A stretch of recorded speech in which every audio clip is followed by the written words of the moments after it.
Hey, everybody. We're going into a holiday weekend. It is Thursday at 10 Eastern, 7 Pacific, and we got so much to talk about tonight.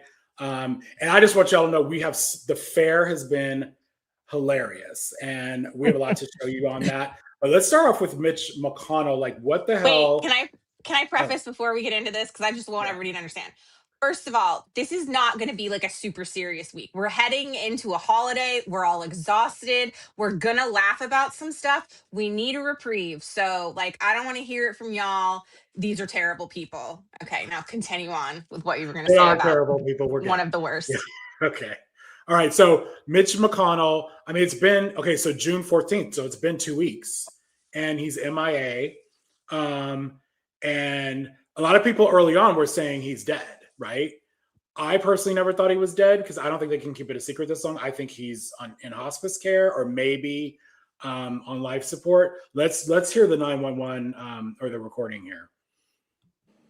Medical local paramedic agent 3, medic 3, ALS response unconscious, 217 C3, no CCS in Charlie. Medical local paramedic agent 3, medic 3. I just want to say I have no idea what she's saying, so it's good for these captions. But ALS means I thought it means something life support. So it's just like advanced life support. Advanced life support. Yeah. Support? And it basically means like get ready or whatever. It doesn't mean they're on life support, but ALS response unconscious. 217 C Street, no CCS in Charlie, close of 2nd Street on Charlie 11, 836. So what are y'all seeing and hearing? I mean, they said in the latter part of that call, like the guy says CPR is being performed. Like it's in the call that CPR is being performed. So this isn't like we're guessing. This is a leaked call that shows that the care that he received was CPR. So, which makes sense if he was found unresponsive and unconscious. That's what you would do if someone wasn't breathing. I did not know until people pointed it out. I posted a video about this, and my apologies if you saw the first half. I haven't finished editing the second half, which is what happens to him if he dies, what happens to his seat. I didn't get there because I was complaining about him and all of this and the fact that there's such hypocrisy around the way they're treating Mitch McConnell right now. Yeah. But the people that responded commented that if he had CPR, that there is a very low percentage of people who respond to that, like especially at his age, right? Like, so something between 6 to, I think I saw 12% of people respond to that at his age. Like, if you're not breathing and they show up and you haven't been breathing, the likelihood of you surviving that is slim because, at his age, he's already like a lot of ailments at this point. We've seen them. It's been years. This isn't like just a year or two. I mean, it's been like a decade now of him falling down, hitting his head, having like injuries, freezing at the podium.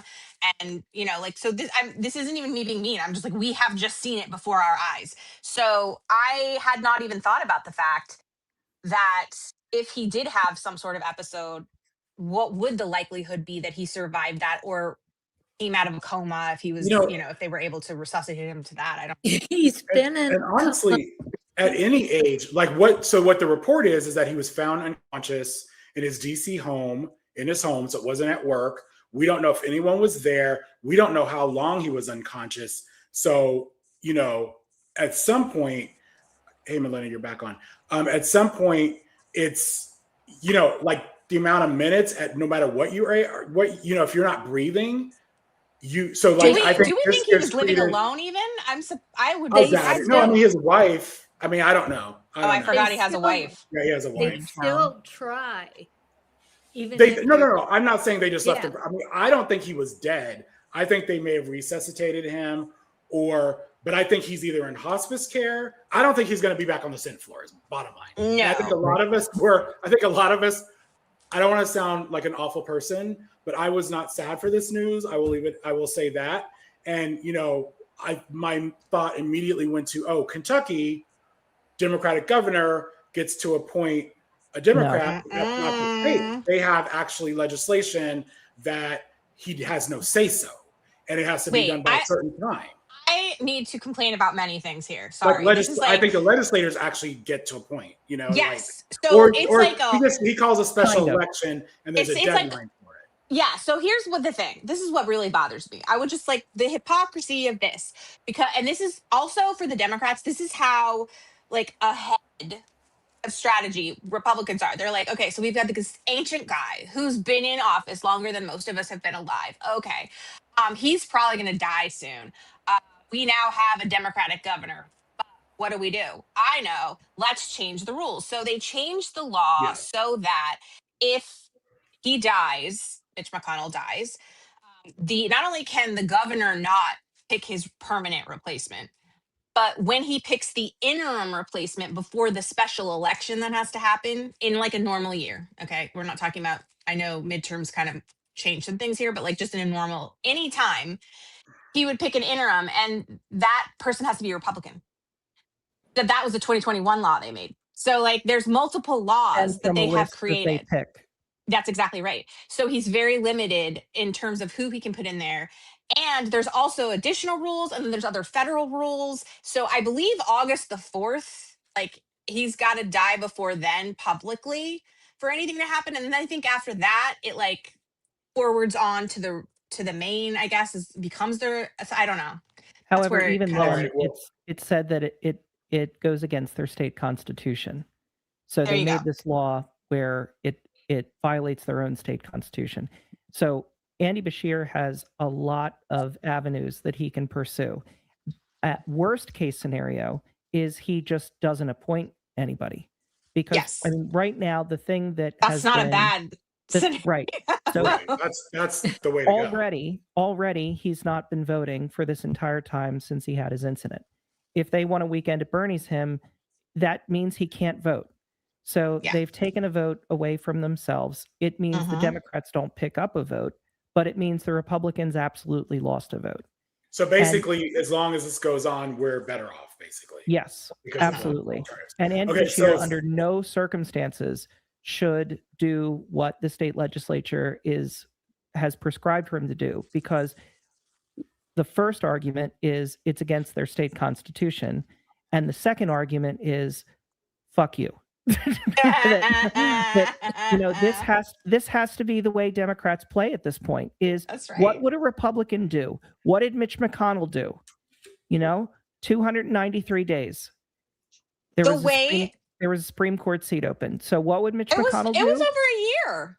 Mitch McConnell would have this scenario set up where that seat would remain vacant. So in honor It of was his over a memory, year. may his Yeah. memory Crazy. be a blessing. We will keep that seat open in order to honor him. No. Yeah. I don't Yeah. think that's it. So speaking of Mitch McConnell, he's a big part of the reason why we have this fucked up Supreme Court. Like with it's Yeah, so it's basically I want to clarify that 293 days is the amount of time that Merrick Garland's portion of that was open. The actual seat remained open for over a full calendar year because Scalia died February 15th. I know, because my birthday is on Valentine's Day and it was like a present to me. I was like, oh, belated birthday present. Like, amazing. So sorry, like he wasn't a great guy either. Like, let's be so honest. Anyway, so that he intentionally, he said very specifically that it wasn't about the person, it was about the principle. Mitch McConnell said it was about the principle. So on principle, this is an election year, and on principle, we're going to need to leave this seat open on principle. And I would just And keep then on saying that over and principle, over. pushed through that's- Amy Coney Barrett in 8 days? The whole process, I mean, from beginning to end was like 38, 39, I don't know, like a menstrual cycle is what I keep. It's like a menstrual cycle of time that they were able to get a new Supreme Court justice in after one died. So again, election year, and they did the same thing with Brett Kavanaugh, because they also said, we can't do it in an election year. And then here he comes in the midterm year. They did that in less than a couple months. So they had like this with week, all his problems. yeah. this week, I don't know about Totally you guys, but the birthright citizenship ruling came. I was nervous for that. I was pleasantly surprised. And I don't know if you guys noticed, the early reporting was that it went the other way. Like the rulings come and they have to read them and analyze them.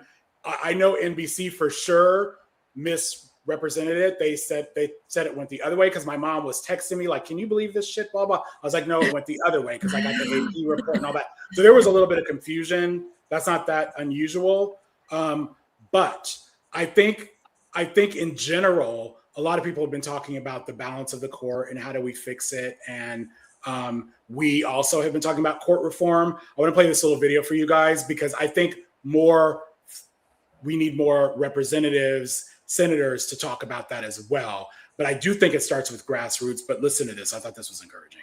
Ask you in light of this week's rulings from the Supreme Court about court expansion. I know it's an idea that you have supported in the past. You still have a lot of Democratic colleagues who are not there. Is this a conversation you're having inside the caucus? Yes, I am the author of the court expansion bill. The Republicans stole two Supreme Court seats in 2016 and 2020. That's what's giving them their supermajority. The only way to solve this problem in a very short period of time is expand the Supreme Court by 4 seats up to 13. That would then restore the 7-6 majority, which should be in place right now. And we have to fight for that, and we can do that statutorily. It does not require a constitutional amendment. That has to be at the top of the agenda, and that's what I'm talking to my colleagues about right now. Good. One more before we chat. Justice Thomas, can we ask who you were meeting with today? What'd you say? Can we ask who you were meeting with this afternoon? What'd you say? Who were you meeting with this Oh, afternoon? nobody. You weren't meeting with the speaker, you were in his Oh, office. God, no. So what are you doing up here? Oh, just walking. No meetings in particular? I'm going to tell you about. Tomorrow's going to be a big day at the court, huh? Final day of decisions? Oh, I guess so. You want to give us a sneak peek of some of the decisions? Nope. But you can't tell us why you're up here today, who you're meeting with?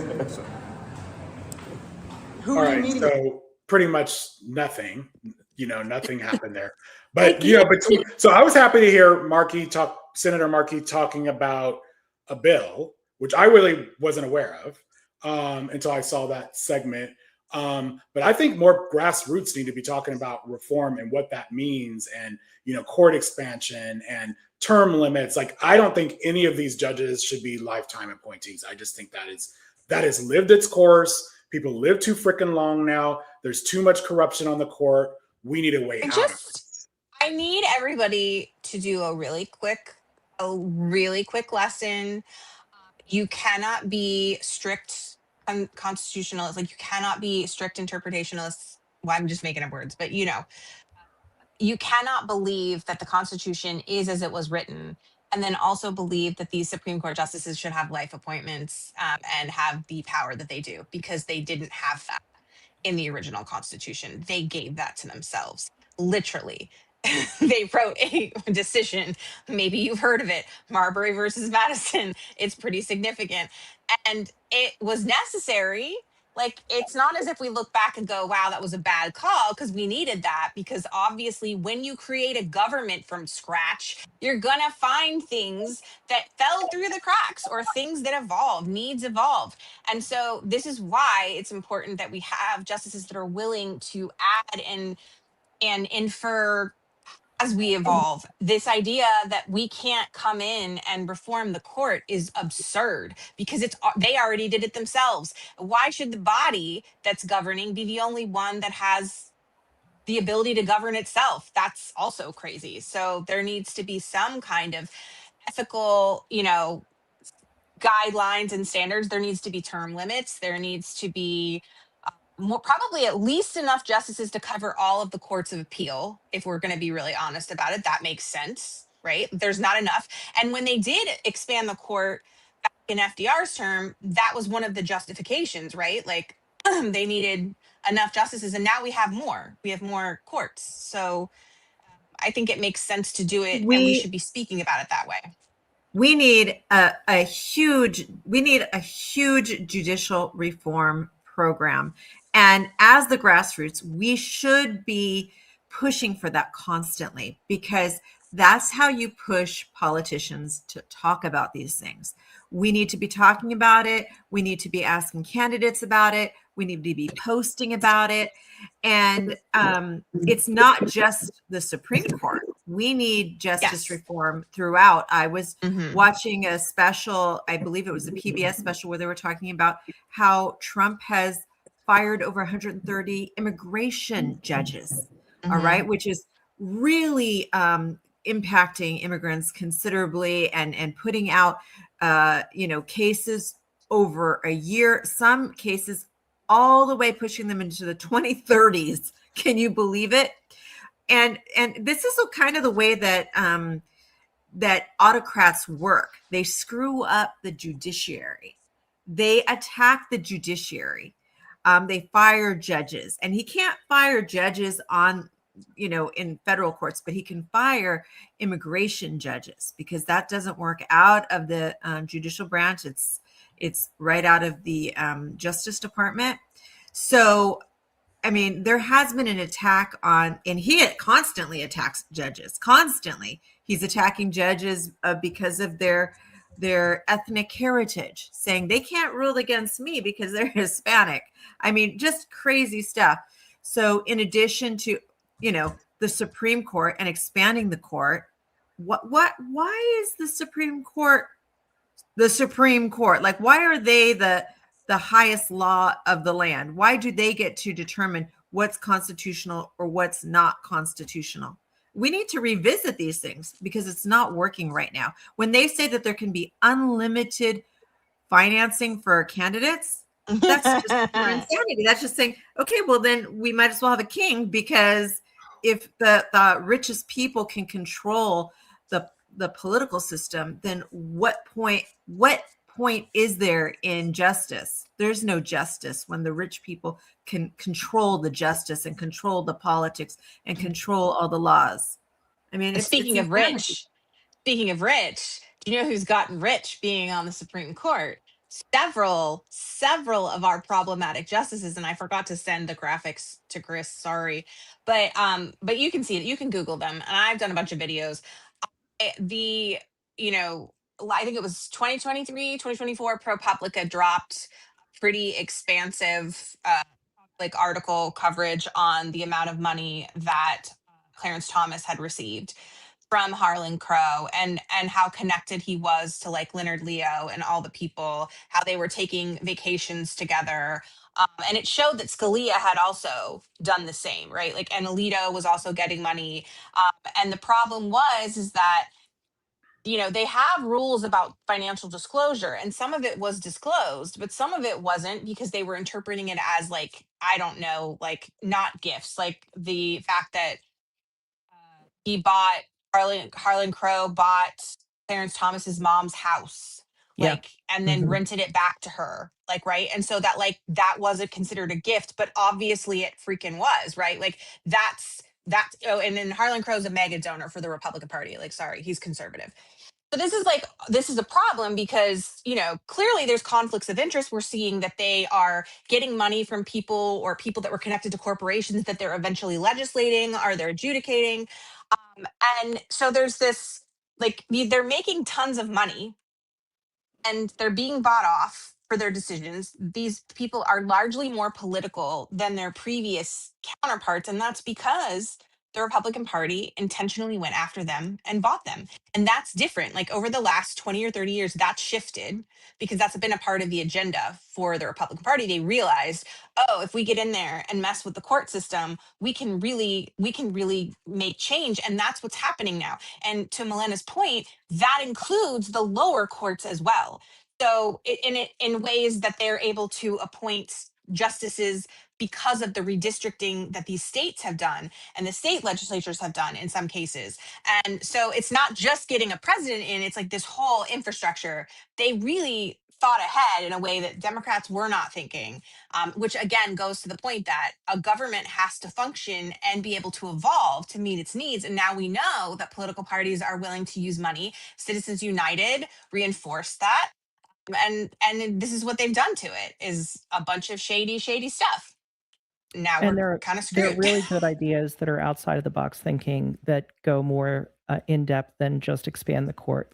Right. Having a massively expanded court, but have the justices be picked on a rotation, a random Yeah. rotation, which would eliminate the idea that that there is any kind of and this goes hand in hand with having a different set of judges pick the courses that the court will hear versus the cases that the court actually hears. So you don't have the justices picking a test case that they know how they're going to vote on and picking it specifically to rule in a certain way.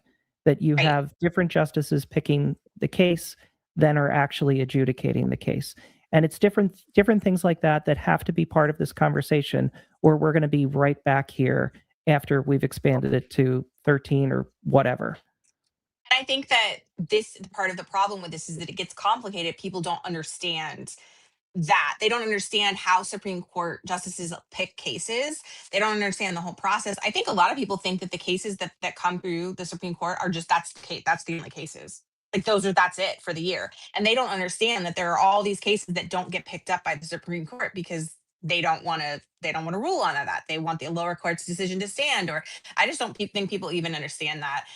And that's a problem when it comes to the education piece of this, how it's gotten this far and why it's gotten that far. So when we talk about reform and we talk about judicial reform, I think a couple things need to happen. Number one, we all as activists, like as people that are involved, we need to consistently be very firm and very secure in our beliefs that this is like not only warranted and justified, but that like there is a long-standing historical precedent for this. Like there is reason to do this, and it's necessary.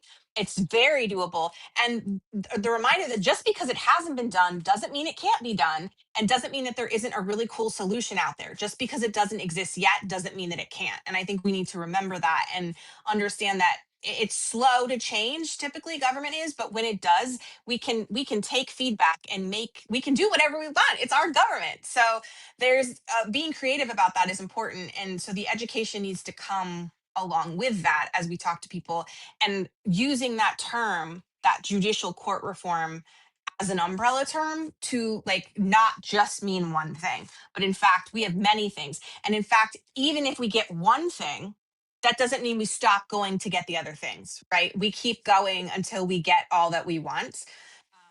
It doesn't have to be an all or nothing kind of package. It can be an evolving kind of progressive package. And I think we just need to keep that in mind as we go forward. I can't hear Chris. Anybody else hear him? No, I think he's muted. Okay, my mic was muted. Okay, you guys are all. I don't know what I just. Are you guys? Do you still see yourself on the stage? I see you. I see behind. Okay, what? I know. I clicked. Okay, there we go. Where's Casey? Self back. I am so sorry. I was typing and I must have pushed something and it acted up. Anyways, did y'all catch this story? Okay, so remember the Olympian who was arrested for vandalizing the reflecting pool? And I just thought that was a bunch of nonsense. It was just going to go away. There's no way he did what they said he did. But he's actually indicted now. This is crazy.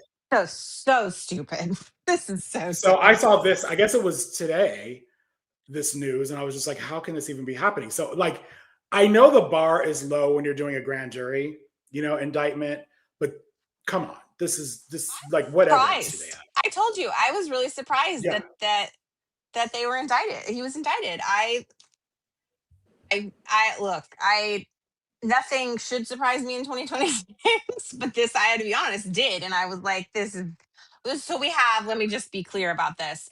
We have like rapists on the Supreme Court just doing laws. We have a felon rapist pedophile protector in office, but like, I'll be damned, we're going to indict the Olympic canoeist for putting his hands in the reflecting pond. Nuts. Like, I mean, insane. let's pay it. I guess my larger point is let's see how long it takes for this to get like what actually goes to court before it's dismissed, because this is like nonsense.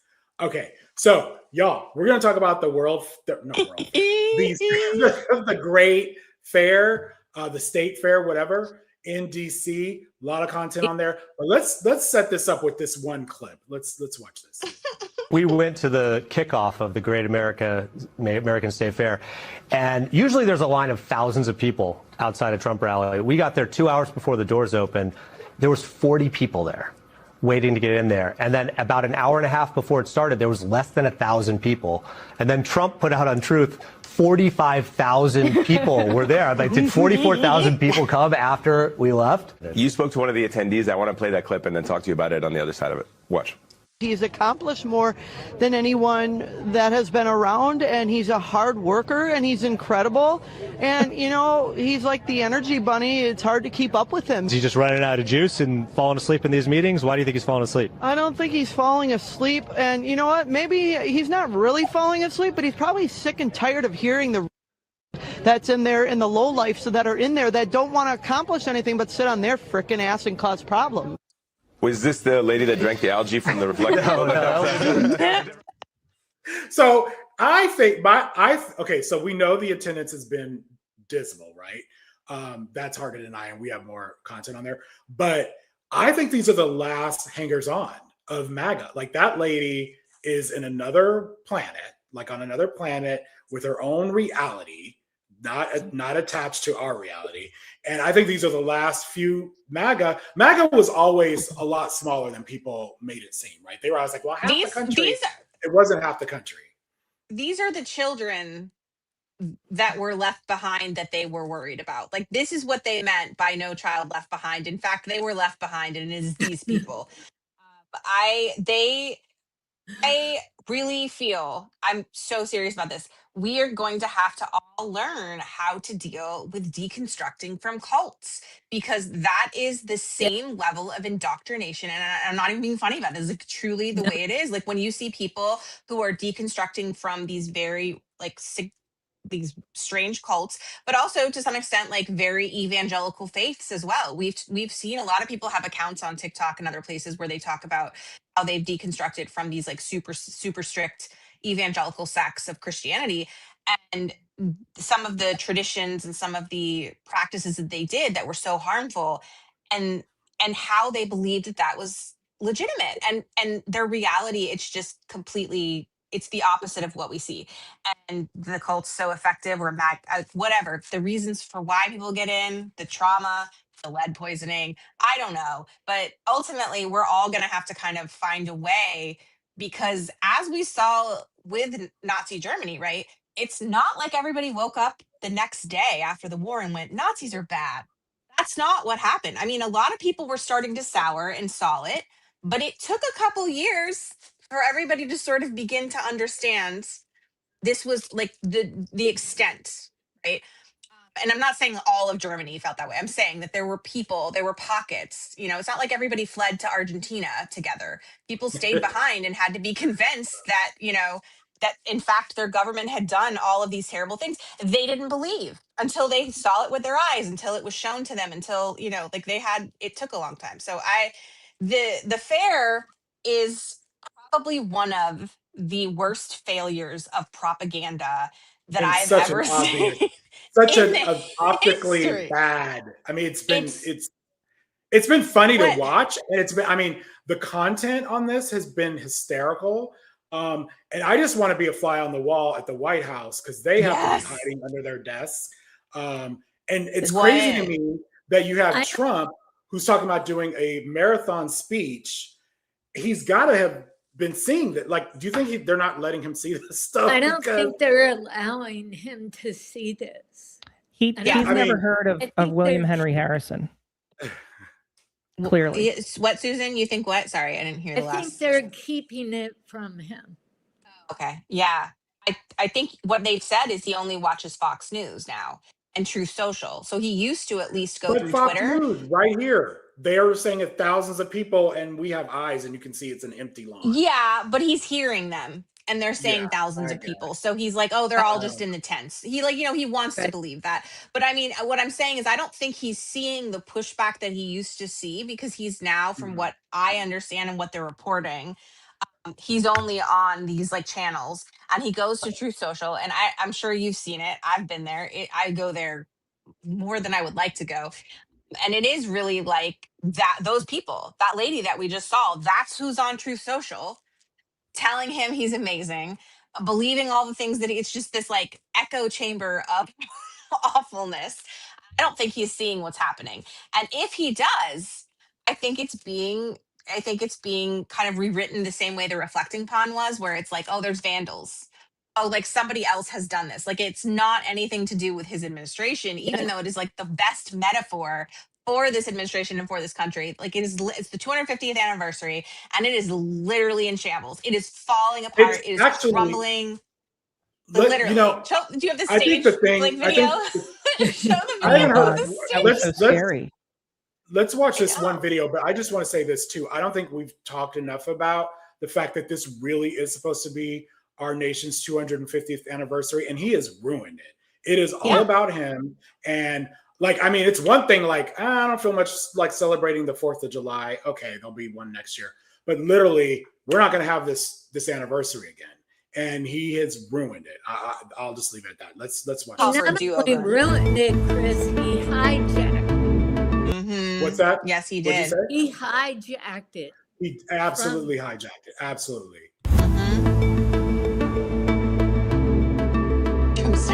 So there's like one ride in the whole fair. And I heard the food was incredibly expensive. Did you see the girl that did the video that called it the Arc de Dementia? But but you can see like nobody's there. It's really sad. Yeah. It's really sad. And I heard this ride keeps breaking down. This fair is shocking. What I think needs to be publicized more is pictures from 1976. Yeah. That is what I thought we would be getting. You know, I was born in 77, so I just missed it. But you know, I grew up very patriotic. I grew up with a mom that taught social studies and really believed in civics education, and I've always been involved in that. And I am a geek that like had visions of what this year would be and how cool it would be and how it would be the ultimate like month before Christmas kind of, you know, the anticipation of the day and the excitement of the 4th of July for this year. And clearly none of that is happening. And there was a great video that was done on TikTok about the specifics of the committee that had been planning this for the past 10 years that I think Susan was alluding to, that Trump just dismantled and put in his own committee. That this was in the planning for a decade to be this massive celebration of all of America. And all of that was just blown up by this man. So it's not only the embarrassment of what is, it is the loss of what we could have had that is so infuriating.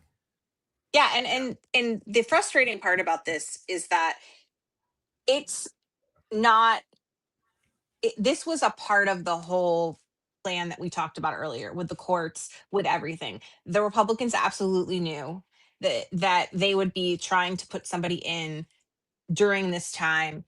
This was all a part of this. It's not an accident. I think we need to remember that, even though this is funny, it is, and it's funny because it's on his watch, and we know that this is because of the fact that he has abandoned these whole groups of people that were actually planning it, that knew what they were doing, in favor of committees that don't know what they're doing and didn't plan and don't have the budget because it's probably being used for something else that it shouldn't be. Anyway, the point that how much I was is this making, costing us? How much is this fair costing us? Millions, but the problem is it was earmarked for this. But again, as to Chris and Susan's points, it was earmarked when it was like there was actually a committee planning it with probably very justified outcomes. And this is not what they put that money away for. And I just, as funny as all this is, we also need to remember that it is intentional. And so these are not people who care about this country. These are not people who have patriotism. They should not be allowed to use the word patriot. We need to start taking some of this back from them. And I understand it's really hard because I will be the first to say I used to feel patriotic. I was in DC right after 9/11 for an internship. it was still very unified during that time. Like in the spring of 2002, it was like everybody was kind of, I don't know, there was just an element of like, it doesn't matter what party you were with, like we're all in this together still. Yeah. And so that is what I came up into studying politics and government. That's what I was around. And I went to graduate school just outside of DC, and like those vibes were still happening. So I was, you know, looking forward to Kamala Harris being president, because can you imagine the kind of party we could be having right now with a Black woman in charge? Oh my We wouldn't be on God. this Like, live right now because we would be partying this whole week. I would be drunk in the street. Like I would be so happy.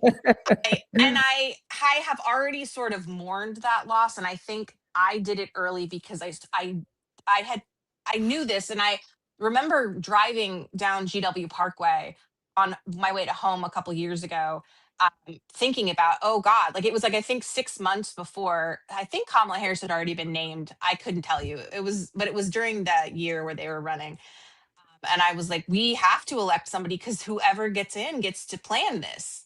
I And wasn't it was like even it thinking dawned about on it me. at Oh that my God, point. but it did. And I don't know why, but I was driving home and I was on the parkway thinking, and I'm like, oh no. And maybe because I had driven past the tidal basin, maybe that's why. I don't know. But I was telling people about it back then because I'm like, you guys, can you imagine what kind of party this man is going to throw?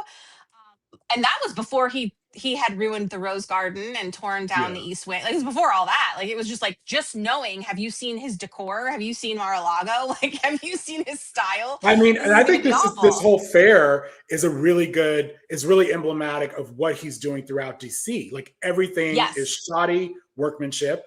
It's all for show. It's like a stage set. It's like where it's like not gonna. And to your point, Casey, you were thinking about the anniversary. It's not the bicentennial. I don't know if it has a name. I was more upset about the fact that this man is going to preside over the Olympics in Los Angeles as president, my hometown. So, and I want to go to the event. And now I'm like, do I really want to go to the Olympics? Like, I don't know. And after seeing how we've been treating our visiting athletes, I really feel like we have no business hosting the Olympic here. As much as that pains me to say, it's like we are not a host. I was hoping they would take it away from us. Like I know that sucks, but it's like we need it. Really sad. And there's a point where you get so angry at him and you get so angry at the people that voted for him. But then I'm like, okay, they have to have a come to Jesus point. They have to have a point where they say, I made a mistake. And that point is not coming with these people, some of them. That's a lot of lead poisoning. That's a lot of algae from the pond. I don't know that it ever will, but I think that as we keep talking about on our calls, we don't have to get everyone. And I was on a call early this week with somebody, and she was really stressing out about the fact that she's got all these relatives and they're still, blaming the Democrats and they're doing, and whatever. And I said, I get it, but we don't have to save everybody. We have to save a good majority. And if we can get enough majority of people to begin understanding, to be educated, to be able to have these conversations, then those people are either going to go along with it and eventually acclimate, or they're going to leave. Like, or they're going to get arrested for doing something ridiculous. I don't know. Or the lead poisoning really finally takes over. I don't know. But at some point, we just need enough people that are willing to move forward, that are willing to recognize this corruption. And I think that we don't have to do as much of it as the economy is doing right now for us. The economy is doing a lot of that work for us because people are getting to the point where they can't buy things, they can't pay rent, the groceries are so astronomical, the corruption. I don't know if y'all saw the lawsuit with the egg companies that had colluded together to raise egg prices. Yes. So again, though, there's so much that's happened and so much freedom that companies have been given by this administration because they rolled back all of these FDA requirements, that there's just very little policing happening with corporations right now, and they're running away with it. And people are seeing that. People are recognizing that, and they keep seeing things like this. And even if they aren't necessarily related, people are starting to connect dots and say, you know what's happening here? Corporations are getting richer, and I'm not. Remember, he's And the I'm struggling. anti-regulation president. Like Yes. they want to get rid of all regulation. People are seeing whether it why be that's not EPA benefit. It's supposed to trickle down. It's supposed. Yeah. No, it doesn't. And we proved that already with Reagan. That I keep telling you I think I yell about it every week on the live. I'm like, they told us in college, they already knew that Reaganomics was bad. Like that was like 20 plus years ago. Why are we still acting like it's going to There's trickle people down? that still believe in trickle down. I So don't here's understand. another clip. Let's show this. Okay, so earlier today, I checked out the preparations for Donald Trump's 250th birthday party for America, which is having some attendance issues. Happy early birthday, America. We're celebrating already at the Great American State Fair. Man, we've got thousands of people celebrating this birthday with us. Sometimes the pictures really don't tell the full story, because if you look behind us, you see, okay, there are a couple hundred people back there, but the truth is when you make your way over here and you're in a wash of people. There are thousands of people here, and I'll tell you what, that's with rain, with everything else going on, the fact that it is heightened security just because of the world right now. It's really an awesome crowd. Oh my God. So that's what Trump is sad. hearing. This picture really captures the problem. One of the organizers posted this photo of a performance on the National Mall. If you zoom in, let's do it, on the guitarist sunglasses. Oh my God. Oh boy. You can see a crowd of less than a dozen people in the reflection. The organizers appear to have recently deleted that image from the social media feed, replacing it instead with this image of the performance, cropping out the guitarist and his really cool shades. Oh my God. That's how you know. That's how you know they know. That's how you know they know. It's crazy to me that Fox set up a whole news set, with that lawn, and they didn't move the set. Like that first day we saw that, everybody on social was like, "Are you guys seeing this?" And they're saying they had the balls to say 1,000, thousands of people, and there was literally dozens at best. And they kept it. Like I would have been like, "Okay, everybody, we got to move the set, to like a small room or something." I mean, put some flags up, something. Let me tell you, the problem is, and it always has been, because this isn't new. This isn't even because of global warming or anything like that. DC has never been fun to be outside in July and August and part of September. It's a swamp. Susan a literal is swamp. here. Oh, people get mad when I say that, but I'm like, it is. And so part of what you see is the people who are there, right? Because there are more than like 5 people there, but they're in those tents because they're at least covered, right? Like from the sun.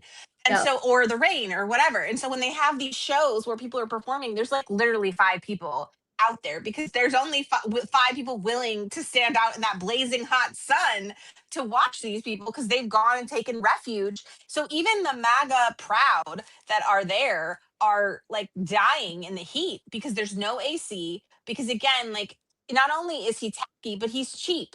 He's cheap. And that's what people don't realize is they that should have cooling stations. Like they should and they have. don't.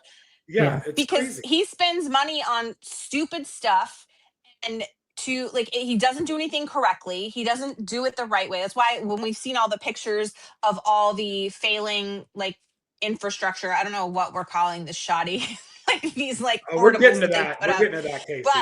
But so this is why I mean like all of that stuff that he's wasted money on instead of cooling stations, people are not able to stay out in that heat. So it's not even like we the liberals are making this up.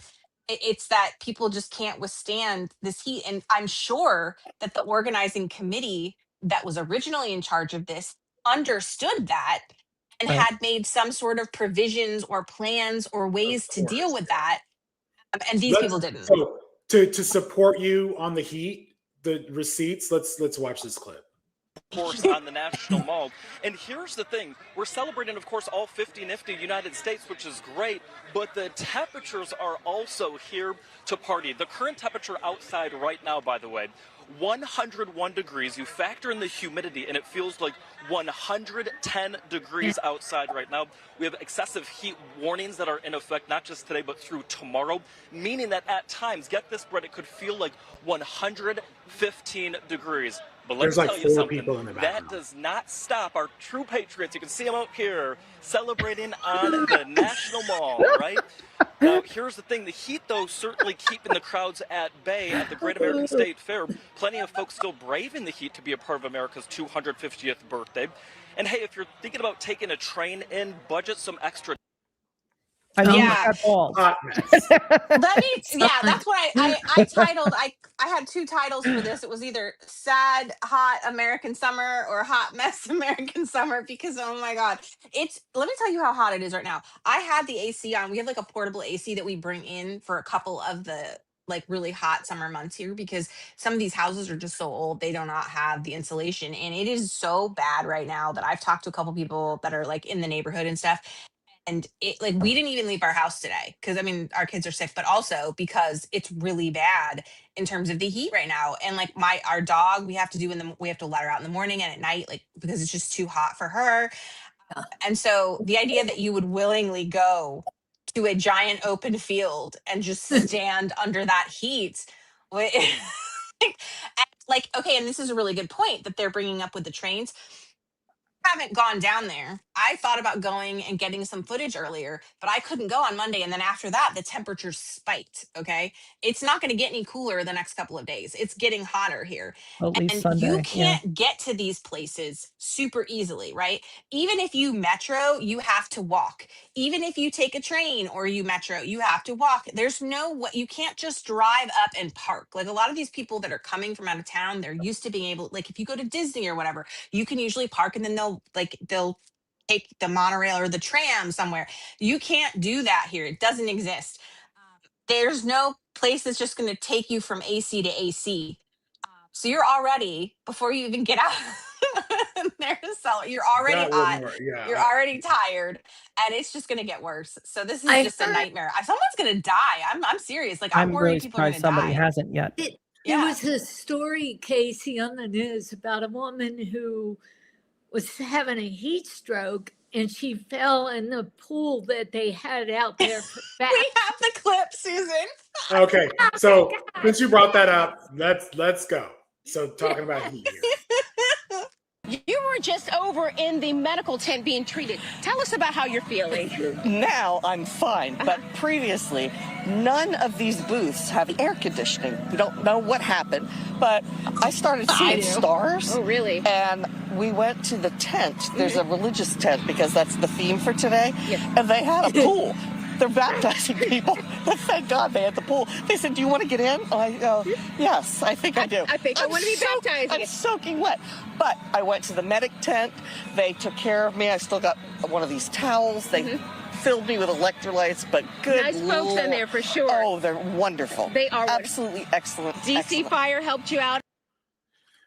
Well, You gotta go back to some pool. What the hell? That's crazy. And so Michelle's like, the insulation foam on the fake building is melting, but 100%. I was telling Chris earlier today, I was like, everything's falling apart because like they literally put this together with like hot glue and like hubris. Like everything is just melting and ripping and falling apart. It's not meant for this kind of heat.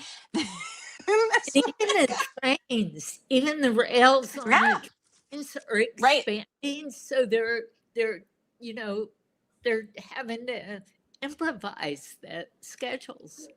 Yeah, and I'm honestly surprised that it's made it this far. I don't think it'll make it to the 10th. I will be Why do shocked they have if I think we need to keep an eye on Trump's speech that he's going to give. Yes. On 4th of July. Yes. I need I to think tell if that everybody goes what off to the do. rails, it's over, right? So here's what we all need to do. Like, I know that we can't all get on Truth Social, but if you can, I think at any point that you hear him talking to about draw the wanting to line give this somewhere. speech, I know. I think we should all be, encouraging him. And we should say, like, I remember when Obama did that, like, 2-hour speech outside in the heat. Like, I think he was wearing a long coat, too. So I don't know if anybody else could do that again. Like, we should just absolutely taunt him that way. Like, and maybe he really does go out there and try to give that long speech in the middle of the day under the sun. And, like, he can't make it to the baptism pool, so I don't know, like, Well, I think that if he goes into the baptismal pool, I mean, it could cause, like a space-time continuum problem there. good. not Maybe gonna- it gets us back to the other timeline because I don't want to be on this one. All right, so Michelle in the comments mentioned the caulking. So you can see it oozing out there. Ew.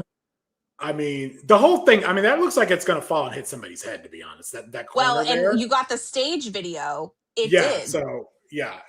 So before we move on to the stage, let's stick with this arch. And he's supposed to build this monstrous arch in the middle of DC overlooking Arlington Cemetery. But this I didn't know. Watch this. Facades at Trump's Great American State Fair turned out to be nothing more than printed images.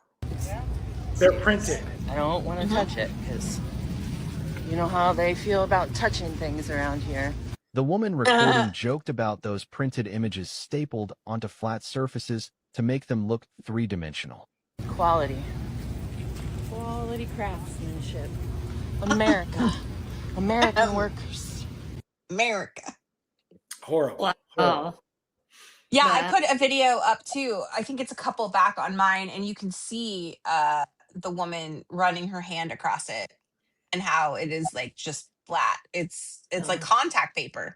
Yeah, literally. Yeah, and it is not meant for the heat, is it? Because it's hilarious. He doesn't speak until 9 p.m. Adhesive fails in hot, weather in the heat. Yeah. Okay. At some point, wow. What are we doing next? Because I do want to talk about the fireworks. Okay, well, hold at some on. point. Let's do that. Yeah, Let's okay. watch. You mentioned the stage, so this excellent stage here.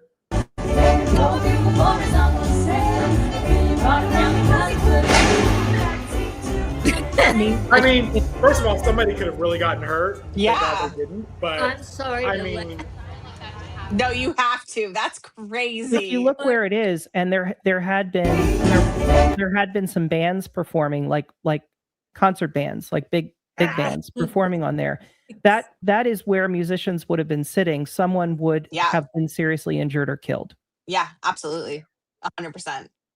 I saw that and I was like, that's like I thought it was going to be heat stroke, but actually now it might be falling debris. I think if the crowd were larger, I think you would be having heat stroke. Like, I think it's just, I think they're lucky it is. I mean, Trump doesn't give a fuck, but it's so poorly attended that people can space out. But, people get, like, when you're in those huge crowds and it's hot, people pass out. It's just the way it goes. I mean, they have the emergency personnel to handle it right now because there's like 5 people there, right? They've got like, a small high school football team in attendance. They can handle it.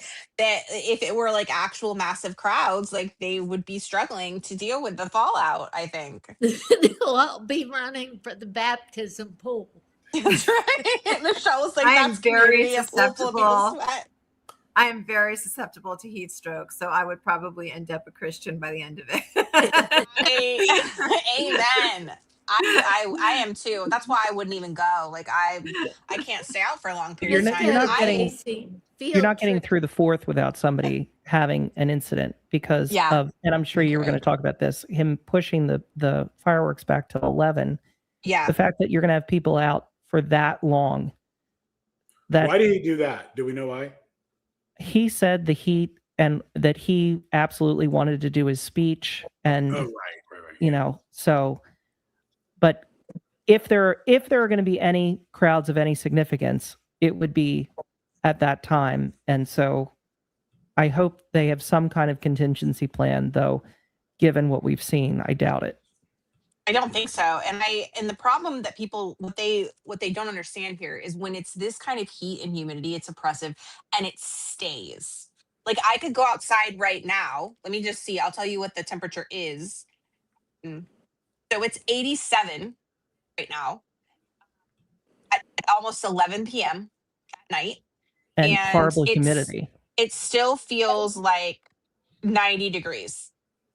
So at 11 and o'clock. that's not even the hottest day yet. Yeah. So it's not like it just drops and gets cooler. It's going to have that in a sustained way. People are not, there's no reprieve. And if there's not air conditioned spaces, if there's not places for people to take refuge, it's going to be bad. It's going to be bad. People I think waiting about- that I long. don't And 2 why they don't hours just- is crazy. Is there to free delay that. water? You know, are there enough bathrooms that people would want to? But I think about that. Like, these are the things that when you're organizing an event, these are the things you think about. Like, if there aren't enough bathrooms, people don't drink as much because they don't want to have to go to the bathroom. You're going to kill someone.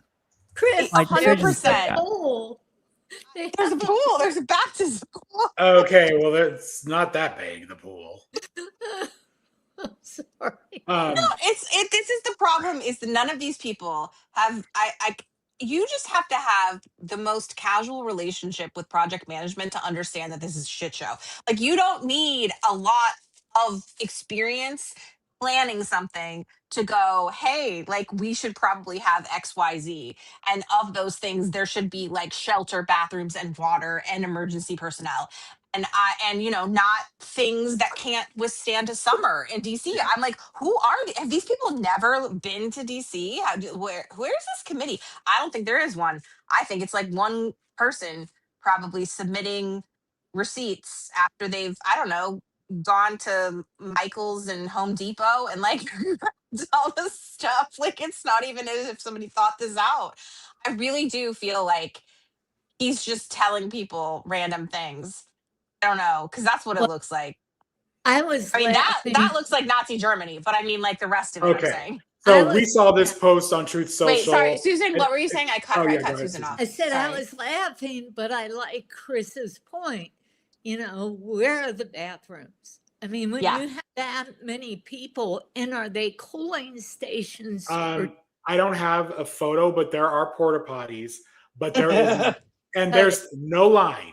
There's no wait to get in. So that's the bright side. If you need to pee, you won't have a problem. Okay, so we saw that on to Casey's point. Yes, Nazi Germany. That's immediately what I thought of. So I posted this side by side. After I saw that, I realized this has American, whatever. There's some history there, and I think a lot of people freaked out because we thought this was history. This was Hitler did. another thing that he did to the White House, we thought, because he's putting gold everywhere. Turns out that was AI, but the fact that he's even thinking that shit is really annoying. He's also doing a helipad without, he just snuck this in. And that's kind of crazy because we noticed, remember, so after the fight, there was that clearing, and this is where the helipad is going.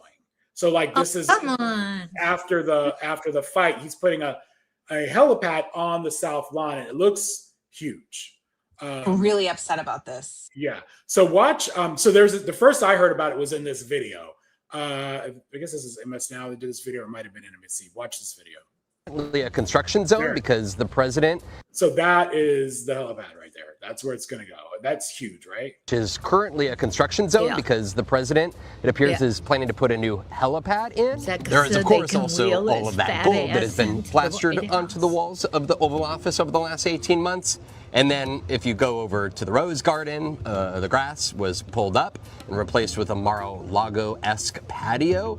And then there's the Presidential Walk of Fame. And here, just this month, there was that UFC fight over by the White House, and the grass on the ellipse has been almost wholly damaged because of it. Now, when you come to the White House, essentially, you're still in an active construction zone.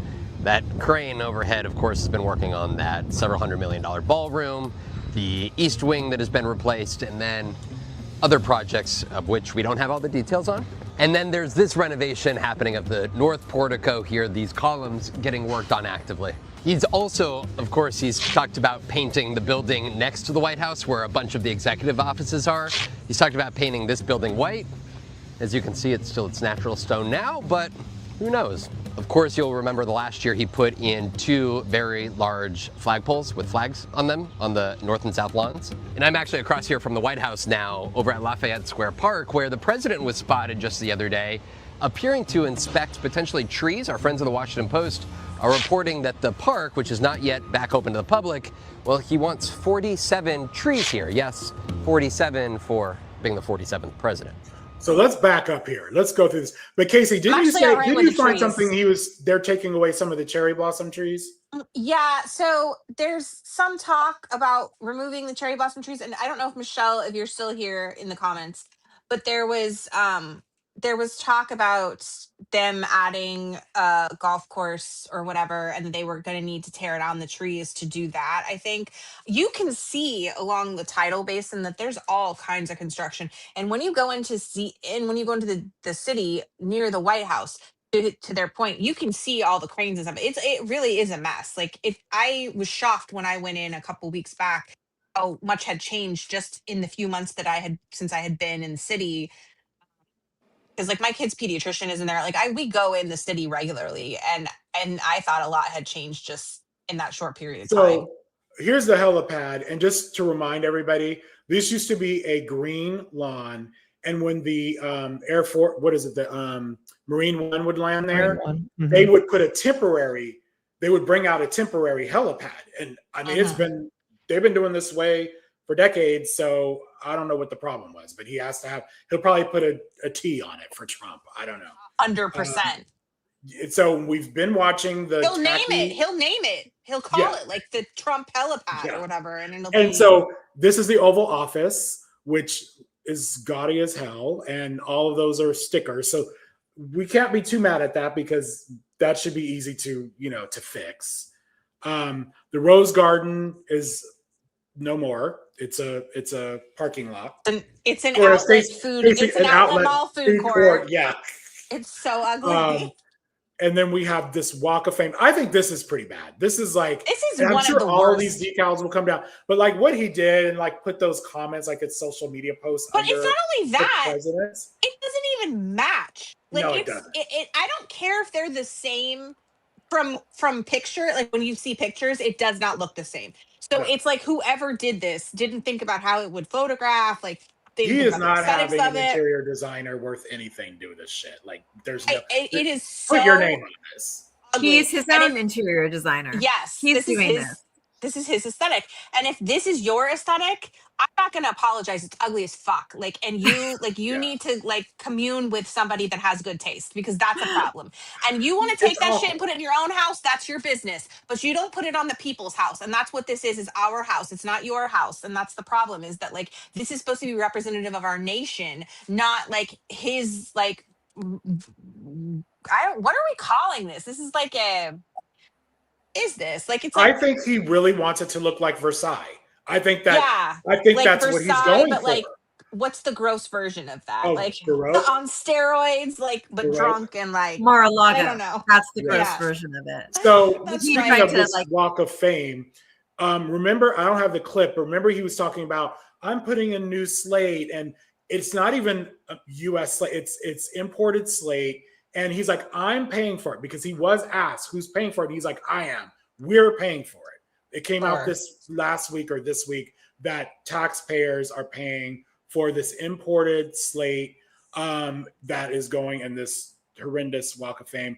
There you have the ellipse, which I've walked through it before.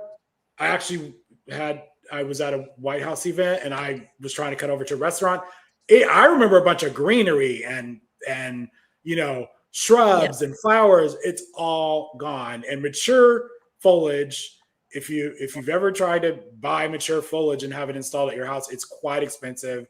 But money's no object, because I'm sure we'll be paying for whatever he plans on doing. Think about it like this. If Vladimir Putin was sitting in the Oval Office trying to destroy our country, he couldn't do more. He couldn't do a better job than what Trump is doing. He destroyed the White House, the reflecting pool. He's trying to destroy the cherry blossoms, the cherry trees that are iconic in DC. Yep. Destroying the inner peace and the cohesiveness of our country. Destroying the American dream and what it means to come to the United States for peace and freedom and opportunity and liberty, and to escape from tyranny and claim asylum, all of that is gone. All of that is gone. And are standing in the world with our allies. Our allies, he's destroyed our alliances. We're a laughing stock. Do y'all know what is happening with the columns? Because he mentioned that the columns were being worked on. What was wrong with them? I think they're gonna gild them with gold on the top. Or like faux marble them, maybe. I mean, this is gonna be Martha so Stewart bad. marbling kit. You know, the point, Chris, that is the people's house. It is. He's a guest. He does not own this property. Yes. He is a temporary resident. And I'll say it again, this is not something that you do if you're planning on leaving in 2 years. Right. This is not not the normal helipad, behavior. not the So to all of our freak out, he tore down the East Wing after saying he wasn't going to. They were just doing a little bit to put in the ballroom. But that's okay because we're all checking our 401ks in our stocks. I think about my own house. My house was built in 1870. And so when I've lived in my house for 18 years. When I'm doing anything to my house, I really have respect for that because I view my house as I am a caretaker of this house. This house was around long before me, and I hope that it will be around long after me. And so I really have some reverence for the way I take care of my property. The fact I'm that practically crying from that. I want a tour of your house. That sounds awesome. The fact that he is doing this to the White House just shows such a lack of respect. Such a lack of respect. It's hard, y'all, because it's well, I mean, Susan can speak to this because she's from here too.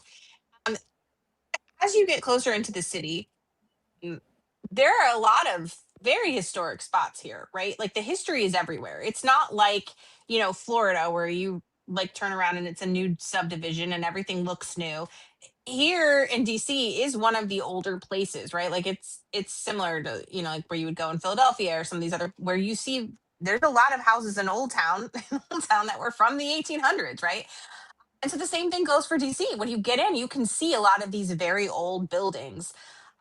And yeah, there was different architecture. There were different periods of buildings, right? But they all did try to use that kind of neoclassical, they tried to make it blend, is what I'm saying. And now there's some departure in the 70s, 60s, and 70s, I'll be honest about it. I don't like that. But for the most part, a lot of the buildings look storied and historic. And even if they weren't around in the 1800s, they look like they maybe might have been or whatever.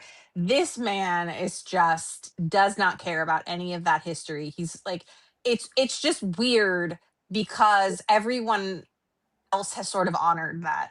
And it's strange to walk through the city or drive through the city and know that that's just being completely bulldozed. The Eisenhower building is if they paint that building white that we see on the screen right now. So that was built in 1871, like in the late 1800s. I've been in that building, and the outside of it, I'll be honest, it's not my favorite architecture. It's not, but it's definitely, so it's on the White House grounds. There's a street, but it's closed off between the White House and the Eisenhower building. It's definitely a different color, a different architecture. I think you should respect the history of the Eisenhower building. That is where the original war room was and is. Gorgeous room. As far as I know, he's not touching the inside, but that's where the vice president's office is. They do have a lot of meetings over there. It's a much larger building than the White House. All of that is slate. The siding is slate, and he wants to paint it freaking You don't white. Paint that. You do not paint that. Yeah. And honestly, if you are going to paint it, you don't let Trump do the no bid contract and hire the worst possible painter that's going to put water-based paint up there or something because it's cheaper and it's just going to start peeling. This is what we're getting with all of his projects. They're all going to be in shambles shortly after he's gone. It's the same architecture. That poor canoeist, the Olympic athlete, who was arrested. We talked about that. Sorry. Yeah. I mean, it's just outrageous. And imagine if Barack Obama had done any of this. That's all you have to do is say, oh my God, that's Obama the thing. did this.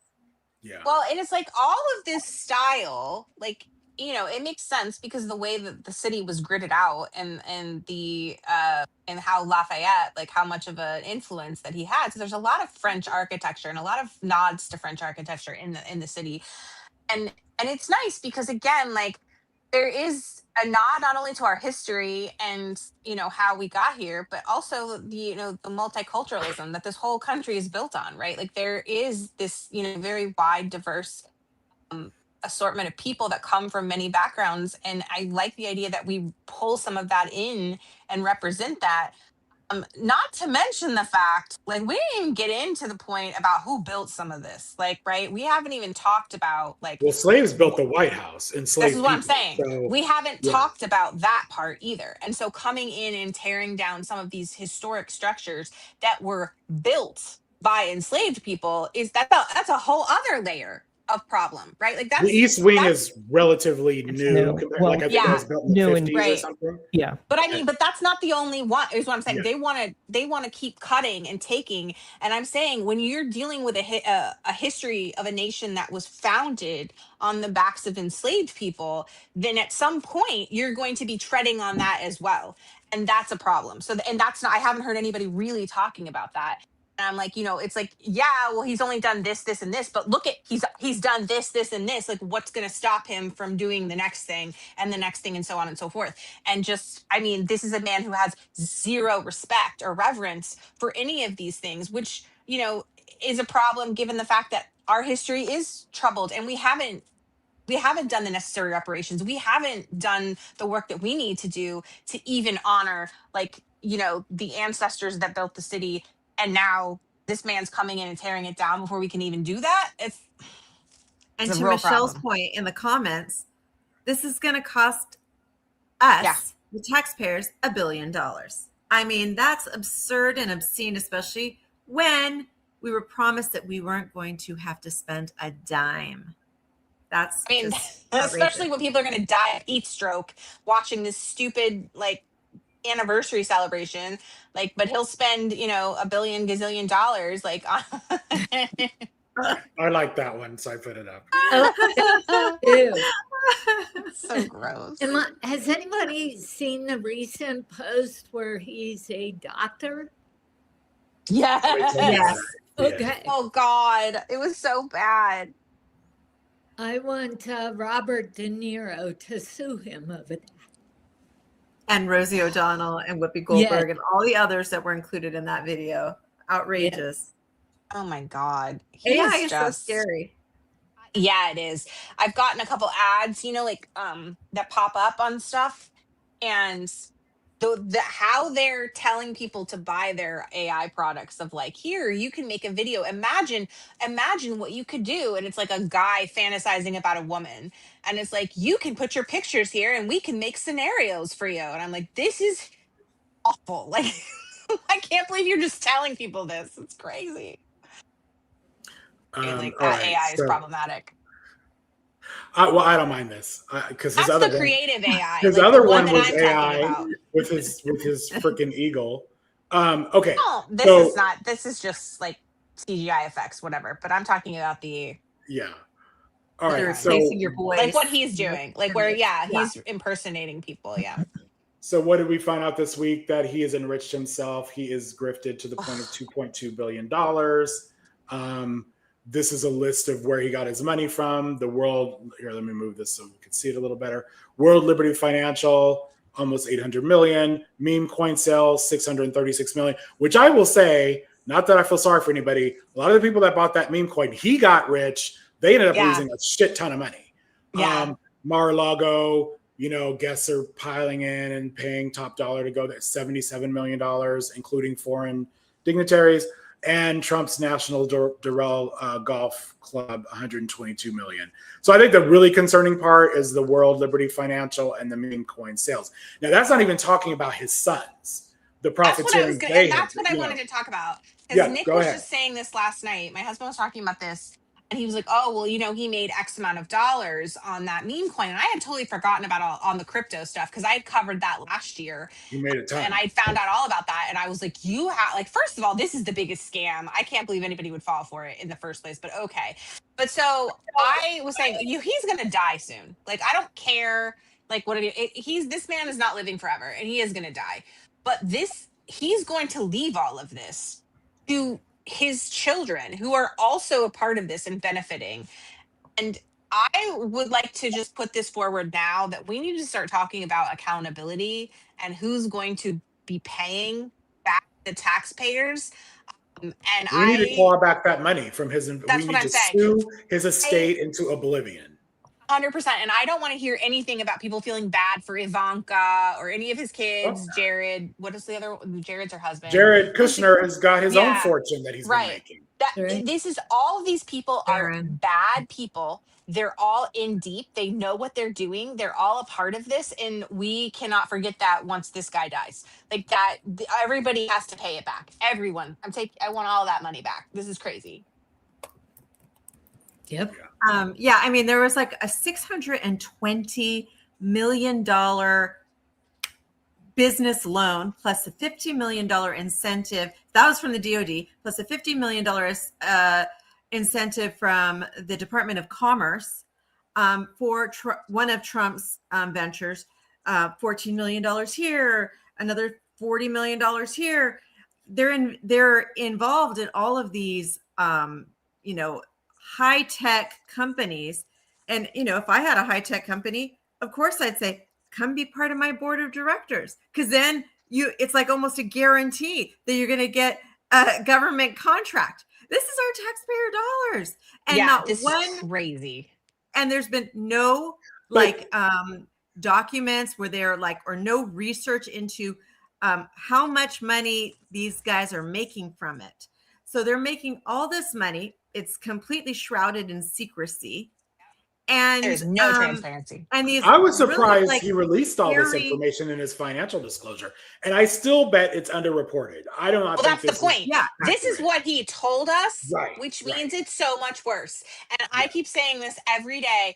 I'm like, the forensic accounting team that we're going to have to get in here to audit all of this and go through this. I am not kidding. The way that I'm so tempted to go back to school, I don't have any degree in finance. I don't have any degree in anything to do with this, but I'm ready to go back. I took calculus, whatever the third level of math is, that's calculus in college. I did that. I could do this.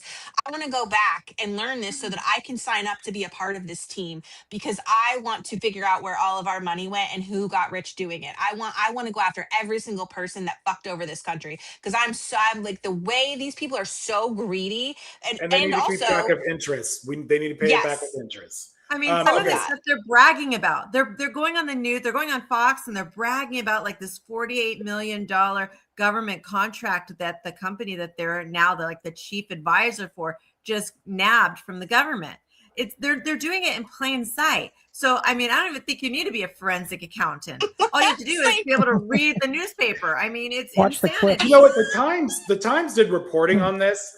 I mean, a couple months ago that he's made $2 billion. Since he was inaugurated. All right, so how I love my side-by-side videos. So here's one on his corruption. Sons who are right here, Don and Eric, are going to be running the company. They are going to be running it in a Let me just say, this is back in 2017, first term. Yeah, I can see the very professional manner. They're not going to discuss it with me. He is completely isolating himself from his business interests. He is not exploiting the office of the presidency for his personal benefit. No new foreign deals will be made whatsoever during the duration of President Trump's presidency. The Trump administration has the most public corruption and allegations and reporting on corruption of any modern administration. Trump actually brought up to $5 million in Axon stock, and exactly 2 weeks later, his administration posted what had been in the works, what some people were already aware of, a coming $200 million contract with that company. It hasn't been awarded yet. The specifications do appear tailored for only Axon products, according to our sister outlet, CNBC. And then you have Trump's relationship with the president of Kazakhstan. the New York Times, with a big, well-researched report that Trump was personally lobbying to get an American company mineral rights there. And the U.S. government was involved in helping get the financing over $1 billion. Now, if that was just him advocating for U.S. business, well, that might be a good thing. And yet his personal involvement in a specific deal looked a little different within weeks when a firm joined with other partners to take a 20% stake in the Kazakhstan-related project, and that is owned by Don Jr. and Eric Trump. This is the kind of thing that isn't immediately obvious, but the New York Times did its homework. All right. So, and also he invested in Geo Group like the day after he got sworn in, and they're the ones that do all of our every prisons. single prisons. Yeah, detention that he has, all those immigrants that are being tortured, he's making money off of that. That's really disgusting. I mean, and I want to also stress the fact that, I'm not saying that corruption did not exist before, okay? Nobody's being naive and saying that didn't happen. But we are saying that they had to jump through some hoops. Like, these companies had to work harder. They had to work harder to get the contracts through the RFP process. Like, it wasn't just a given that you were going to automatically just get a contract on something. And now, with the absence of those and all these no bid contracts, these companies are just like walking up and like just taking it. And that's not how it's been previously done. And there is less transparency for that. And they're having to prove less. And consequently, they can be less competent, like as we're seeing with the fair. Like, and I mean, that's just a temporary structure, but it's the same concept, right? Like, these people are putting in shoddy materials because there isn't the same degree of oversight and competition that there would have previously been, which is ironic given the fact that that's what they claim would happen if we had socialized medicine, which is not true, number one. But then they're the ones out here doing it with their company that's their best friend, or their like brother's company that they're letting come in and just do whatever, and they're taking all the money and they're running with it. And just think about like Joe Biden's son, Hunter Biden. Yes. And how he was in, he got a job on the board of directors of Burisma. They didn't get any government contracts, right? Yeah. And the right wing lost their shizzle. We need to memorize the names of all of these companies. And we need to be talking about them at the 4th of July. We need to be putting email chains together to our MAGA uncles who sent us all kinds of crazy shit. And everyone that we see at the post office. Did you hear about Don Jr.'s company, Vulcan, that got $620 million of your taxpayer dollars? How do you feel about that? No bid contract? I think they don't care is the problem, because I really think that they believe that these people are the best suited, the most patriotic. Like, they are the people that it's like a monarchy to the them. Entitlement. I saw something today that was even worse that I hadn't seen before, and I forget the creator that did it, but that was equating this to prosperity gospel, in that one of the reasons that you can have poor people tithing to millionaire televangelists is because they believe in prosperity gospel. They believe that the reason they have that money is because God has anointed them to have that money, and that the hardcore MAGA have simply transferred that belief to Trump. That it's fine, and that's why they're okay being poor. Also, I was going to say MAGA isn't known for being affluent. Right? No, and they're all right with contracts. That. It's fine that he is making this money.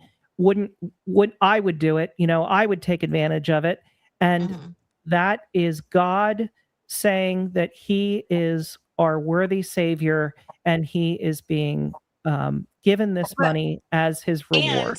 There's a tie through to this, by the way, that's been all through the whole time, which is this like suffering for Christ.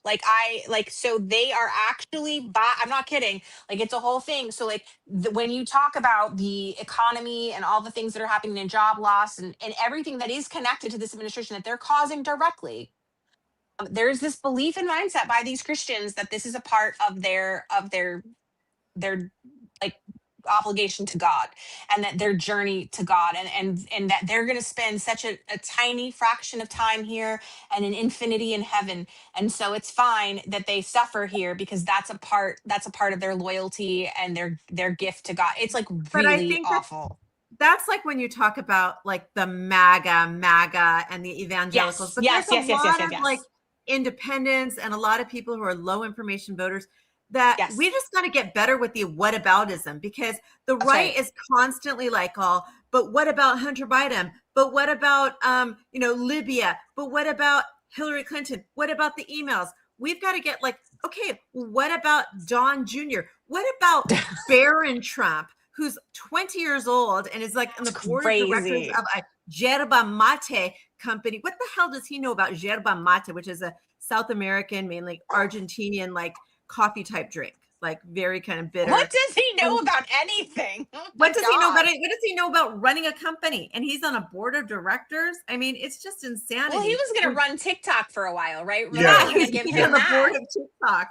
Yeah. Oh my God. This is so true. We need the revenge factor. Like, none of us have, I don't know what it is on the left, but it's like our memory for revenge is very short. And the Republicans, like, if you took their quarter from the Aldi cart like 20 years ago, they would remember. Like, they would never let you forget it. And that's real and serious. Like, we have to find a way to not only fight dirty, but like, this is actually vengeance that is justified. So really, like, we need to hold on to that. And like, I guess maybe a Google Doc. Like, I'm not really sure how you do this, but Anyway, like, it I'm needs to sure be somebody's front of keeping mind. notes. We will have to find the list, because Front we're of going to need a mind. list for his articles of impeachment. Seriously. All right. So Susan mentioned this earlier, but we know who doesn't give a fuck. It's Donald Trump. Yeah. Your financial disclosure shows you had a very lucrative year last year. What message does this send to average Americans, especially those who may be struggling right now financially? I don't get involved in my personal. We have funds that run my money. To critics who say you're profiting off the presidency, Mr. Well, you know why I'm profiting? Because the stock market's going up. Everybody's profiting. Do you have a 401k? How's your 401k done? It's about up 85%. Thank you, President Trump. So we're all profiting. I'm profiting because I have a lot of money and a lot of cash. And that infuriated me, because my son, has cystic fibrosis. Yes. And he eats like 3 times the amount of a normal person his age. And he said to me, I can't afford food, so we go to bed early. That makes me, that comment I lost my shit. Because I don't even know if there are out other of touch is the families that right are- word for this, because he Yeah. clearly is out of touch, but he's so narcissistic. No, it's a He disregard. doesn't care It's a- about any of us. But one thing he constantly goes back to is the stock market. And we know the stock market is not the economy. Very few Americans, relatively speaking, are private investors. A lot of Americans do have 401ks that actually, you guys, do invest in these ICE detention facilities, GEO, like against your will. Like, you may not realize it. Yeah. They're holding stock in that in your 401k. But Americans are not like, oh, well, I had to pay double the price of groceries, but hey, my 401k went up. That's not that. People are hurting right now, and this guy does not care, and he does not. I don't even know if he doesn't realize it or what. I think he's in such a bubble. Like, he feels so entitled to this new Air Force One that was gifted by the Qatari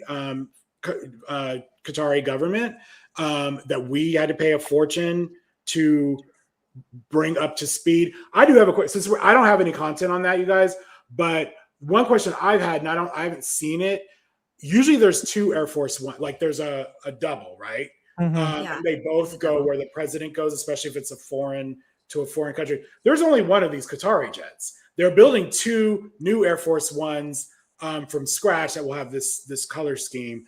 But so he's basically, not that I'm worried about his safety, mind you, but that this doesn't seem safe, honestly. And I would assume they've used top technology to sweep it for bugs and all that, because it did come from, Qatar. Anyway, I digress. You would I hope. mean, just I would think that you should continue talking about that very loudly on socials. Like, let people know. Like, I mean, there since it we're on that is. page, I'm actually shocked. Like, I feel like we're sitting ducks right now for terrorism, because our whole CIA and FBI, it's chaos over there. No disrespect to career, people in those agencies, but the leadership is just a train wreck. And so if I were a terrorist, I'd be like, well, now's my time. So I think we're lucky. I think we've been very lucky. We should be worried about it because, terrorists go for soft targets. They don't go for hard targets. And so that puts every single American in danger. And when you think about the people who he's appointed to these important domestic and international security positions, the fact that he's asking for the name of every single covert operative, and I guess the intelligence agency lost their shit about that. They're like, no, we don't trust you. The fact that he's a convicted felon and he had documents stored in his bathroom and in his ballroom, and who knows what he was doing with it. I mean, we cannot trust him. We cannot trust him to keep us safe. We cannot trust him with the nuclear codes. It's really scary, but I don't want to freak you out too much because you have to live your life, right? Well, I will give you some solace, which is this, right? Like, when we were growing up, there was always this thought of terrorists and whatever. And we are the terrorists now. Like, I am so sorry. Like, I didn't hold your hand when I said that, but we are the terrorists. I'm the one now. who knocks. So yeah, I just I don't know, but yeah, that I worry going forward, though, when we have these big events. Not the American State Fair. No one's there, but I mean, when we have mass attended the World events, Cup, the World Cup, yeah, like the Olympics, in places things like that, where people are buying tickets and traveling from all over the country. And it's when there's multiple venues, there's a lot there. And these people can't even manage a damn state, they can't even put this thing together for what is it, a week and a half? That's the 250th anniversary. You've had 250 years, bro. And here we are. You had plenty of notice that this was coming up, and this is what you put together. So I don't know. It makes me concerned about future events like the Olympics, where there's a lot of moving parts, and I don't care if it's been done before. It's still, the government still has a responsibility. And I don't know that this government, because it's been absolutely picked apart intentionally on purpose, and it's a skeletal framework, or I don't know, something with contact paper and oozing. What is the stuff that the foam stuff caulking. Okay, great, that too. And the longer this goes on, the more of those people that were holding it together, those career people in all of the different agencies, they are either going away of their own volition or being fired. And I don't know if we're segueing, but the Supreme Court just opened the floodgates for that this week in basically taking all the guardrails off of being able to fire anybody and going back to the spoils system. And so you're going to end up in all of these agencies with even more people that are incompetent, that are politically aligned with Trump, but may have no expertise in any kind of area. And that lack of expertise will trickle down through their agencies. This is going to get so much worse. It's so bad. And I know that fear mongering is impactful, and the Republicans do it all the time, and we don't do enough. This is just reality. I'm not even fear mongering. The amount of work that it's going to take to not only fix, but we're going to have to assess. We're going to have to really like assess the losses that we've had and the departments that we have them in, and try to figure out what, like, how to triage even, like, right? And like what the we're going to do institutional first. knowledge that is just Right. gone, that Is will gone. never be replaced. And But these here's people, the thing, guys. Here's the thing. And I don't, because there's a lot of doom and gloom because things are just complete shit right now. But when you think back in history of all the things that people have had to endure, like the civil rights, like the Civil War, like the Revolutionary War, the great thing about the United States and Americans in general is we've got this like can-do spirit. So it is going to take a lot. But if we actually fight for it, if we have hope, if we say we're going to do it, like that's what happens in autocracies. Like when they're taken over and people try to get back to the democracy, you know what gets them back is hope.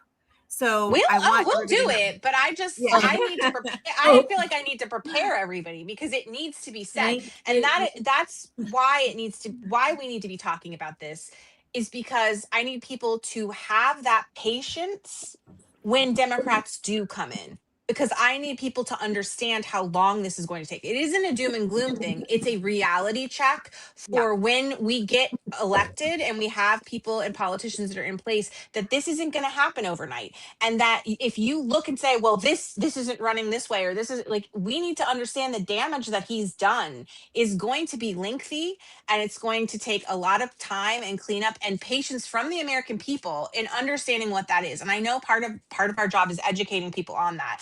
And so I'm like, to that point, yes, we will continue to do that education. But I think going forward now, like, we need to be also very honest about how prolific this damage is, so that people have a really good appreciation for what's coming next and how long it's going to take. Because otherwise, I mean, I really do think that there's a lot of people, like you said, low information voters that like don't really understand civics. The same people we were talking about earlier that don't understand that the Supreme Court actually doesn't take all the cases, right? The same people that think that it's just going to be like, oh, like, well, we'll just, we'll take the gold down. We'll just take the gold down off the walls and it'll be fine, right? Like, those people need to be prepped for how long this is going to take, and we need to also accept the fact that when he's gone, when there's the next Democratic president and our Congress is Democrat, we're not going to get back to normal by just reaching across the aisle. Like, we need to we do not need to make friends and try and make agreements with folks that were literally trying to prop up a dictator. No, they have to go by the way of Argentina or wherever we're sending Nazis these days. And I would say also, to the point of Milena, which is like, there's hope. I would say what I like to connect all of this to is the fact that this is like, we are getting somewhat of a clean slate in some respects. And so not only do we get to claw back and take back what was before, but we get to make it better. So things like the court reform and like healthcare, for instance, like everybody's getting healthcare now. We're not doing that thing where we sort of like, nope, everybody's getting that. We're like, there's a lot that we can demand change for, term limits, like all of these things that before would have been maybe really difficult to do, because everything's going to be difficult to do now. It's like, just throw it all in the pot. Like, we're going to get it all done. So I say rights, just have really voting reform, criminal justice all that's reform. Getting done. Ice cream on Fridays for everybody. Let's do it. Bring your dog to work day. Yes. So, all right. Kids. So, speaking of Air Force One, Trump took the inaugural flight, which I ain't show any of that, to North Dakota for the Teddy Roosevelt library. Which, was that not existing? He's just now getting a library. I'm confused. But anyway.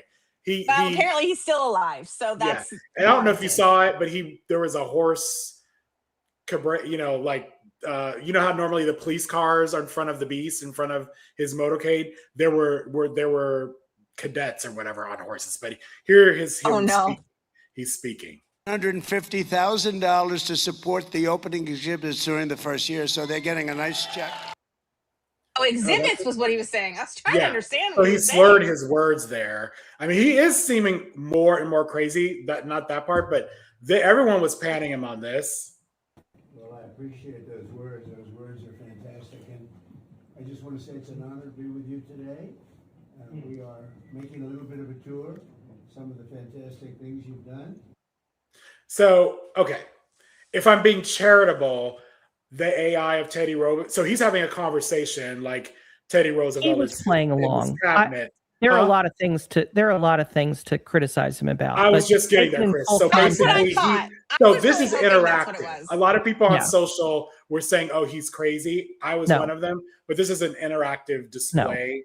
Okay, thank you, because that's what I told you in the message. I was like, I thought he was just playing. I thought he was just being funny. But honestly, this came from HQ. This video, and a lot of people ran with it. So Chris, Quinn, I'm gonna say this because you did what I did, which is like try to be reasonable. We need to stop that. We need to let them roll with he's crazy. Like we need to stop being reasonable and being like, you know what?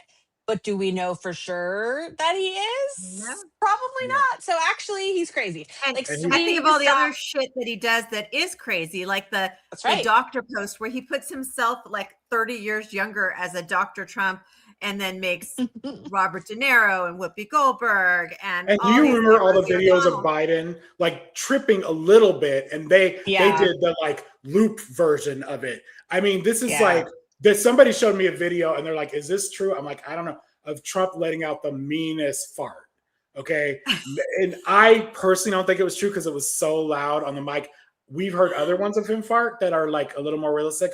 But honey, you know what? Go. I don't care. I don't care. So it's getting bad in MAGA world. It's embarrassing. You have the fair. You have Trump falling asleep constantly, rambling on. These videos are. I think it's having an effect. And Tucker Carlson, this little clip I think was really great. I love it. Where this leaves the future of the MAGA movement. I mean, the future of the MAGA. Well, that's over. There's no future of the MAGA movement. Obviously, we're done. This war caused the end. Yeah, it doesn't. I mean, what is the MAGA movement? Trump has defined it as whatever he wants. Well, that's not a movement. That's a tick. That's a preference. It's like, what do I feel like having for breakfast this morning? Well, today it's, the pancake movement. It'll be Eggs Benedict movement tomorrow. Like, it's not a movement. It's just like it's a desire. But you believed in it. Well, I never understood what it was. No, I never believed in MAGA. I believe in making America great again. I certainly believe in its literal definition, but its operational definition was never clear. What I believe in is putting your country first. If you're leading your country, of course, its concerns are at the top of your list of concerns, in the same way that your children's concerns are more important, your children's needs are more important to you as a parent than your neighbor's kids' needs and concerns. You're the parent. That's nature. Again, that's just natural. There's nothing crazy or fascistic about that. In fact, any other form of government is crazy and fascistic. Girl, what? Every other form of government is tyranny. That's the only legitimate form of government where the leader. Tucker Carlson was one of the people that gave it an asshole, including Marjorie Taylor Greene, who is, we've been hearing lately talk sensible. She is a big part of the reason why we have Trump. So bring this on. Bring on the flaming MAGA hats. It's let's go. But I thought that I liked that clip. I don't know. I mean, there is the full-on America First movement where there is some definite dissent among the right wing. I mean, there is for sure. That you've got the Candace Owens segment, and then you've got the Charlie Kirk segment or Erica Kirk segment. The Epstein stuff did a bunch, right? So there's people broke off for that too because they were really upset about that wasn't fulfilled. And war. Then also the war was the next one. So every single time there's like a faction that breaks off. And so we see these little fragmented parties. And the thing I want to remind everybody is that we are here because of the Tea Party. Like essentially these little factions can become problems later. So it's not that I think we should ignore them entirely. But we have seen how small groups of people can still speak for a nation, even though they shouldn't. But I do feel like it's weakening MAGA as a whole. And I think it absolutely would keep people home for the midterms. I think it will keep a lot of them from voting. They will not come and vote for Democrats necessarily, but they might stay home because they are uninspired. So will $12.99 12 packs of Pepsi. I mean, between the prices and the and the corruption and the fact that Trump was mentioned in the Epstein files at least 38,000 times, but according to Jamie Raskin, 1,000,000 times. I mean, a lot of people are like, yeah, I kind of don't want to support a pedophile. I don't want to support the party that makes excuses for pedophiles. So valid. And so, you know, So valid.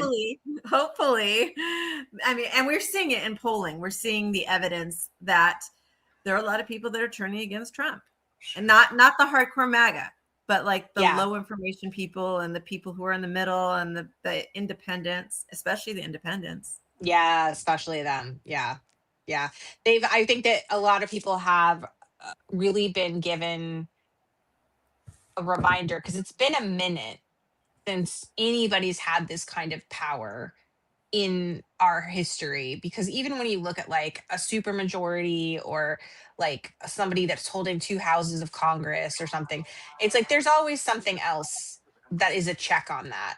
And this is really the first time that I can think of in a long time, in modern times, where it's been this uninterrupted power, and people are like, oh, this is what happens. Yeah, this isn't great. Like, right, even if not a normal president wouldn't have done this, right? Like, now they've seen what happens when you don't have checks and balances that are working together. It's like the founders, they were trying to make things like simple for us, but really they needed to add like a couple hundred more pages onto the Constitution, because there are a lot of things that fell through the cracks. A lot of things. Oopsie. Yeah, this is, I mean, well, to be Like fair, do the you think that they pardon thought we power? would last this long? I don't think they did. What's I don't up think with they the thought pardon power? I mean, come Yeah, on. that's crazy. That's crazy. Especially we see how corrupt it pay for pardons. People are like making contributions or investing in crypto, and then all of a sudden, haha, you're pardoned. Oh my God. Or the Republican congressman who like did insider trading, and then he just got pardoned earlier this month, or last month now, I guess. All right, so you guys, it's that I just time. realized we didn't even talk about birthright citizenship, really, did we, this week? We did. We talked about it when we did the SCOTUS. I put it up and we didn't like get on because we were talking about other things. So Oh, well, I'll just encourage about it. everybody to watch. I did a video on this. I'm sure you can find more clips of it, but go watch Mike Johnson having like an actual like moment where he had to stop and breathe because he was so upset that birthright citizenship was upheld, and how close it was to not being upheld, to be honest. And it's like, pretty, as someone who's, my dad wasn't a citizen when I mean, my mom was a citizen, but my dad wasn't a citizen when I was born. And I just think all the people like me, my cousins, who both parents were not citizens when they were born, like, what are their citizenship not going to count anymore? Or the kids that are being born now, they're going to be, you know, nationless. I mean, it's look, just that is one of the things in the Constitution that is really easy to understand. And basically, what was it? A 6-3 decision? Is that what we're saying? We're saying 5-4 it's 5-4 decision. So 4 justices thought the Constitution was unconstitutional because it's super clear. Like anybody, you don't have to be a constitutional scholar. You can read that clause and know what it says. And frankly, the entire Constitution is supposed to cover every single person here in America, citizen or not citizen. And and this administration, just like is due process, ignoring Melina, that a lot of people are being denied. Due process. Because if you say that you don't have, one person doesn't have due process, then they can just say, oh, she's not a citizen, she doesn't have it, and you can't prove you're not a citizen because you're locked up in an ICE facility. I mean, it's pretty scary. If they can say it about one person, then they can say about anyone. If they're not going to give you your day in court, then you have no rights at all, and you're living under tyranny. And that's what's going on right now, and that's scary. Yeah. So I just wanted to point out that they were really upset about that. And we didn't talk about the trans rights, the trans athletes, and that case. That we can come back maybe next week and cover some of this. I don't know, depending on what happens at this 4th of July thing. I mean, but in theory, it should be kind of slow because of the holiday. Yeah, that's what I was thinking. But I just want to remind everybody that they were cheering that people were losing rights. a group of marginalized people that has already been targeted, and they were bummed out. They were literally mourning the idea that that people retained their rights and privileges to citizenship that the Constitution affords them, by the way. That's not someone who cares about this country, and that's not someone who cares about you or me. That's somebody who cares about like getting rich, or I don't know, whatever I their mean, weird. that's white nationalists leading the That conversation. yeah, that this is like That's we right, just Chris. we have to be honest about these kinds of people and who they are, the bigots that they are. And that's what I said. I was saving. That's what I said. I was saving all my screenshots, and I urge you to do the same thing for all of these politicians that were cheering or being really sad that birthright citizenship was upheld. Keep the screenshots, because I personally will be planning to make them choke on them when fascism is not in trend anymore. When we're back to the point where people find it distasteful for bigotry, because there was a time when we were moving towards that where it was not acceptable. And I will be reminding everybody of this, because these are not safe people, and you don't just grow out of bigotry overnight. And these people are pretty loud and bold about it right now, and they're on camera doing it. So just you mentioned Mike Johnson. Let's play this clip before we go on to the best of the week. He made a little ad. He made a little ad for Democrats, actually. We were to lose the midterms, heaven forbid. These Democrats, y'all, impeachment's not even the big concern. They will turn every committee of Congress into an investigative body, and they'll go after the president's family, the cabinet, his donors and friends. Half of you in this room will be targeted. I run the protection program. I'll take care of you, okay? We're going to win. We're going to win the midterm, okay? All right? I mean, that's some great motivation right there. Everybody vote, because we need to get some justice in here. I mean, come on. So, like, I love that. I love that he said that. All right, so best of the, that's also how scared he is, by the way. You can actually feel how scared that he is in that. Chris, you want to go first on the best of the week? I'll put should I do your video first, or you want to talk first? No, I'll set it up first. Okay, so mine is every 4th of July, I watch the musical 1776, and I was not going to do it this year. And I decided, as my flag backdrop would imply, screw it, I'm going to be patriotic. Because one of the things about this musical, so it was written in the late 60s with the backdrop of the Vietnam War. And it was written in such a way as not to paint the nation's founding as pristine. It's not the clip that I'm showing right here, but I would highly encourage you to look up John Cullum, played South Carolina delegate Edward Rutledge, and sings a song in this musical, Molasses to Rum to Slaves.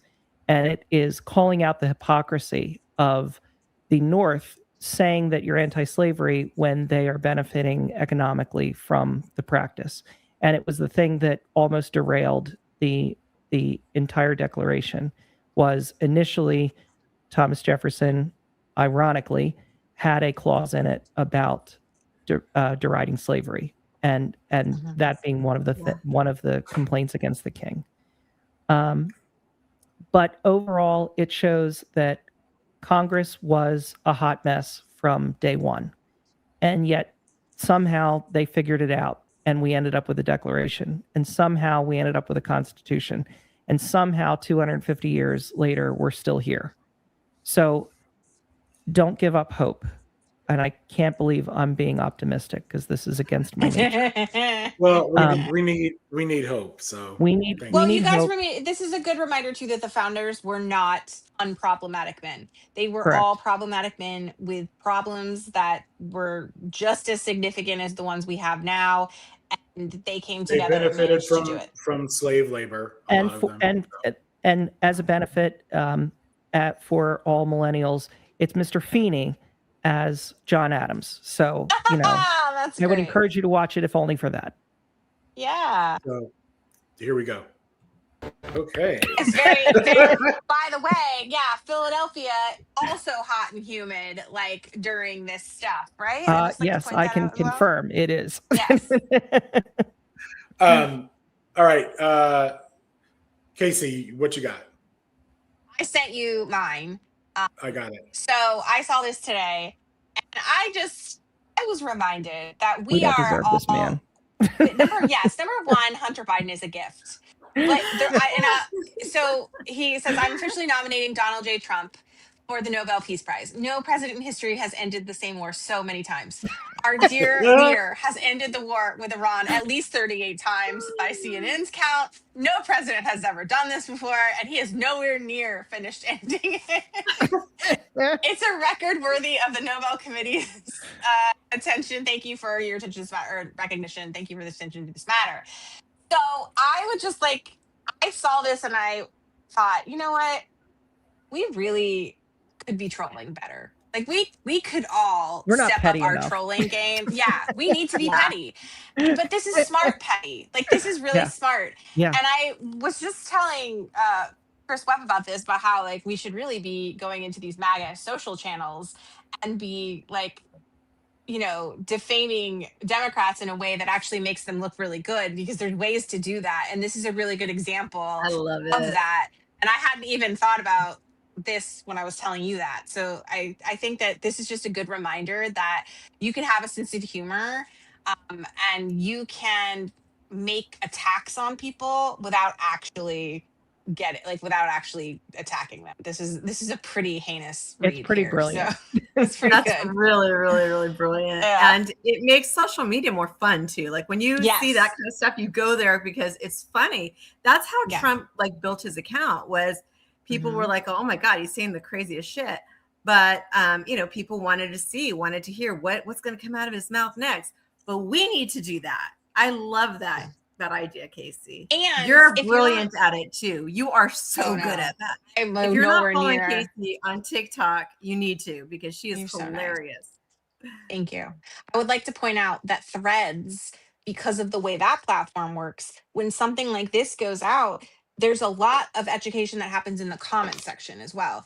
So it's not just that this initial post is really good, but what Melinda was saying, how it drives people to social media, because that's so fun. They want to see that. That's a really good point, because then underneath all of that, there's education that's happening too. It's not just in the main post. So these kind of people, we should really be encouraging and reposting. And also, if you feel inspired by it, try to emulate it, because I think that it's really effective.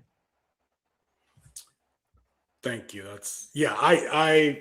I think Hunter Biden has been very impressive, and I don't know where that came from. Out of nowhere. A lot of therapy. It seemed like he was on a long hiatus, and all of a sudden, boom, touchdown. Well, there's something about being shown naked in congressional committee rooms. By Marjorie Taylor Greene, no less. Right. Melinda, you got something for us? Did you have something? Okay, so I kind of have mine is a little bit something that we covered slightly, and that is the birthright citizenship. For me, that was super important. I'm going to tell you a little story that I heard this just yesterday from my student that made me cry in class. When you have corruption like this, it makes everyone less safe. Okay. She hired a lawyer, and the lawyer defrauded her out of $15,000 and is no longer practicing law. $15,000 to someone who's a new immigrant to this country is enormous. It's almost an entire year's salary once you take out the taxes. Okay.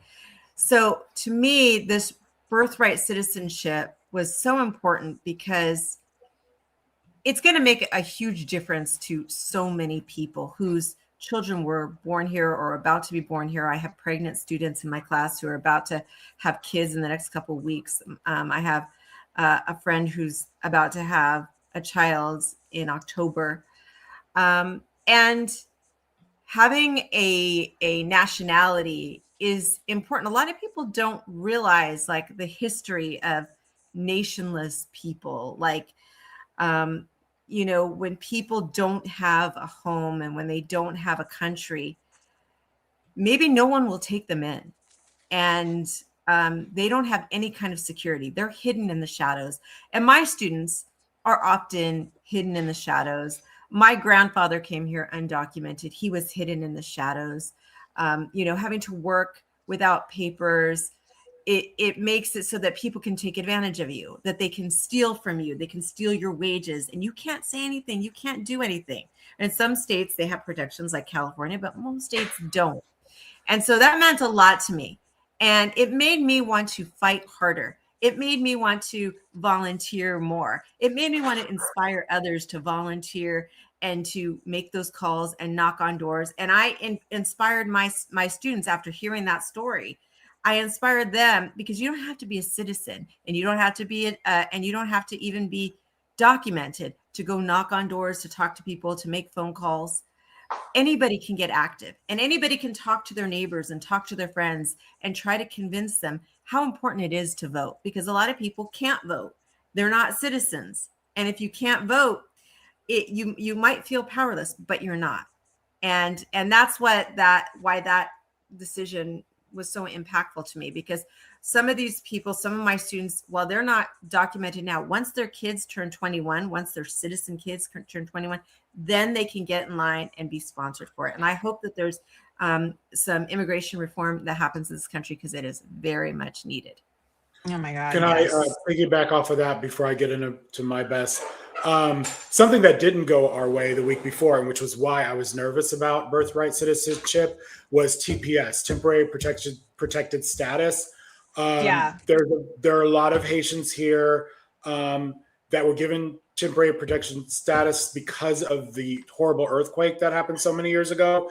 These people have settled here. They have families as well. They've started business. Like if you look at Ohio, where they started that awful rumor about eating pets and whatnot, there's a large Haitian community there that actually had built an infrastructure. They were really big contributor, or are really big contributors.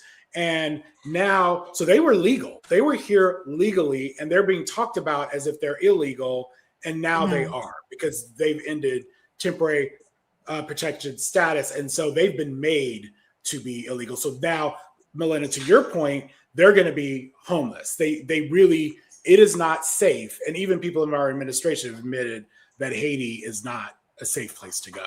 And the same with the Ukrainians, their status got ended too, as well as, and now the Cubans and so many other nationalities, they're all in jeopardy. And so what are you going to send people back to a war zone because of this this administration and this decision? It's really absolutely outrageous. It's not to be a downer, because we're in the positive part, but I would like to point out that they deported 120 Venezuelans, and literally that same day or the next day, the earthquakes happened, and now they believe they're all dead.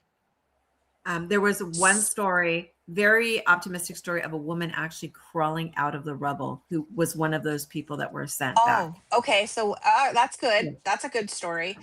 So we have one. But to that point, those were people that probably should not have been deported in the first place, like given what this administration's been doing. So for the people that are saying, I want to point out that there's a lot of things. There's like a butterfly effect. And it's not just one decision or one person or one group of people. There's a lot of people impacted by this, and it goes really far and deep. And so that was disappointing for that reason, but also Amy Coney Barrett's participation in it as well, given her adopted children. Mm-hmm. And that was really frustrating to see as well. And I don't know, this, especially given the fact that Gorsuch was one of the dissenters, like I wouldn't have expected it to be him either. Was the other thing. I was based on the oral arguments, I was going to be 7-2, but I also did say, like, if you were a betting person, you probably should have picked that it might not have been upheld, because with this Supreme Court. Yeah, I didn't think it would. Okay, so my best of the week. I want to talk about Jason Watson, who yesterday took a stand, civil disobedience. So I'll tell you, I have actually spoken to him a few weeks ago, maybe a couple months ago. We had a conversation, video conversation. He actually at the time was stationed in Poland, but this is a career officer. He's a major. And he had told me what he was going to do. And I think people have to understand, this is part of my post here. People have to understand that because a lot of people, I did a thread. So everybody, I put the thread, I pinned, this wasn't a thread. This was a single post on X. So that's this one. but I pretty much mirrored it on my other socials. Threads was a thread. Blue Sky was a thread. I just pinned it to my profile. So if you have a chance, read the thread. What I told him is I said, give me your information, give me some documents, because I didn't know this guy, okay? I wanted to know his background. He sent me his reviews, his grades in the academy. His reviews are all positive. Everything, was good. There were, he didn't get promoted all the time. With not a great explanation, really. I don't know how much I should say, but so I thought, let me, they're going to vilify you, man, when you do this. And the thing that was, people have to understand, when you're in the military, you don't have the same right to free speech that all of us on the call have.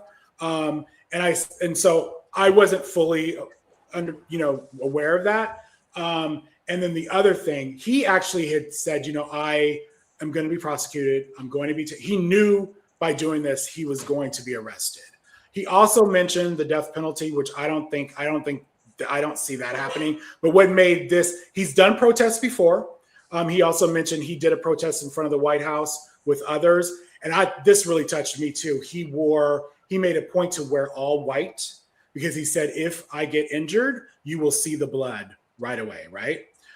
So I thought, let me post his bio. So this is what I'm not going to read this all to you, but just a little bit, because I wanted people to understand that he's not, everything I saw from him, it didn't seem self-promoting at all, right? So basically, he was a graduate of the U.S. Air Force Academy, career logistics officer, NATO officer, a decorated veteran who volunteered for a 365-day tour in Afghanistan and later served in Kuwait and Iraq. When I first spoke to him, he was in Poland. He came back to the U.S. Recently, like about a week ago before, and it was always going to be early July, before the 4th of July. But the date did change a little bit. He led personnel across multiple countries, managed billions of dollars in military assets, and served as a sexual assault response coordinator to support fellow service members. So, people can disagree on this. I think in my responses, people have been very positive. I think this is what we should be supporting, people doing these kind of actions. Like Casey keeps saying, we're living under fascism. Well, bravery is what's needed at this time. And we're not seeing that from a lot of people. Do I think this will end in impeachment? No. And he knew it wouldn't, but it's bringing attention to it. I want to end with this. But who is it going to inspire next is the point, right? Like this might inspire somebody else that does. Right. So Jason Watson, the other thing y'all may have heard this before. To me, it rang differently. He says impeach, convict, remove. His push, and I like this idea, is to impeach, convict, remove Trump, but also at the same time impeach, convict, and remove J.D. Vance. And this, when you look at the line of succession, by the time this happens, because in order for us to do it, we will have, the majority. We'll have Congress blue. The next person would be the Speaker of the House, which would be a Democrat. Hakeem Jeffries. So that is a plan. And hopefully the right people are listening, and we can do this impeachment right this time. Impeach, convict, remove Trump, and do the same thing with J.D. Vance. And then we have our next president will be a Democrat before we even get to 2028. So we'll see. But I think this man was brave. I think he deserves support. And I think we will be hearing about this far longer than just this week. But I really. And there's reverse precedent for it in that Spiro Agnew was the vice president under Nixon, who was gotten rid of prior to Nixon's resignation, which is how we ended up with Ford. You can do two at once. Yeah, you can. We did it before. We can do it again. Hey, while we're at it, can we do some other people to start impeaching some of these other crooks that are in our government right now? Well, if we get enough senators, and we'd have to have like 60 senators, right, for this to work. So everybody make sure that you're going out there, talking to your friends, donating. There's a lot of like Chris posted some great stuff about the Lindsey Graham race, right? That is not going the way that he would like it to go. We're gonna hit that. We're gonna hit that a little bit later for sure. So everybody, if you have a chance, read my post. It's pinned, and just give some love to this guy. There is a GoFundMe. I didn't have to put it in my post. On each of my posts, other people in there put it in there. And he's going to need some defense, you know. I was surprised at how many people came immediately to his defense. I did have some trolls that came later, but it was already because there were so many people overwhelmingly thankful and grateful for his service then and now, and like saying how this was really like what a true patriot and military people pointing out what a big deal this was. Yes. And me pointing out that part of their protecting is both foreign and domestic threats. And this administration is absolutely a domestic threat. And they are breaking the law, and they are threatening our peace and our safety. And it needs to be spoken about more, because they are. So this is not an overreaction. So that's what made this extremely. It's very appropriate. He gave up his career, and he had a long, like what I was just reading to, he's had a long, very respectable career, and this is hero right here. A lot of people pushing for pardon, like when a Democratic president comes in, a pardon, and I think you know that's a really good thing. When the time comes, we should push that for sure. We should. So one more thing before we move on to our CTA. This is something kind of cool. What's going on in all corners of this country? Democrats are really entering races that we normally would not enter. There's cases where every single office is being contested by Democrats. So watch this. Which is crazy that we weren't doing that, by the way. It's awesome. Reporter Tim Murphy at Mother Jones just had a look at the way Democrats are contesting this year's elections, which might have something to say about the desperation Trump is showing to try to throttle the election so they don't go off as normal. For the first time ever, Democrats are running candidates in every single state legislature race in the state of Minnesota. No uncontested races. Democrats are running in every single race in the House and in the Senate. Same thing in Texas, where Democrats this year are also, for the first time in decades, fielding a Democratic candidate for every single House seat and every single Senate seat in the whole state of Texas. Same thing in South Carolina. Democrats in South Carolina are running for every single seat in the legislature. Same thing in Arizona. Democrats are fielding a candidate for every single seat in the legislature. In Kansas, there are 18 seats where Republicans ran unopposed last time. This time, all 18 of those seats have a Democrat running. In North Carolina, Democrats are fielding a candidate in all but 2 seats in the entire state. In New Hampshire, where the state legislature is massive, it's basically impossible for a party to field Senate and House candidates for all 424 seats in the New Hampshire state legislature. But Democrats have candidates running in 57 more races in New Hampshire than the Republicans do. This sort of Democratic recruitment bonanza, Democrats absolutely filling the ballot in all of these states where for years, maybe forever, they've never even thought it was worth contesting these races. This is born of deliberate strategy on the part of Democrats, right? In a country where the president has a negative 50-point approval rating from independents, literally any group of voters anywhere in the country might conceivably vote against the party of a president who's that roundly hated by this country. It's good strategy in a year like this for Democrats to cover all the bases. You know, run someone everywhere. You never know where you might pick up a seat or two. But it's also born, I think, of personal confidence among these candidates that it's worth the time and effort to try. Even in a long shot district, it's worth it. In fact, it's something you'll be proud of. It's worth it. Standing up for your country, raising your hand and saying, hey, me, pick me. I'm willing to do it. I'm willing to go up against what these people are doing to the country.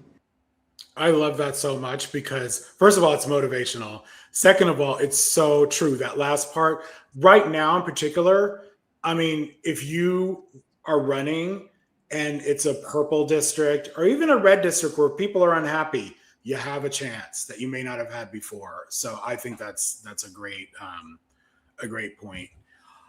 On that note, though, I need everybody to understand this. I think this is so important.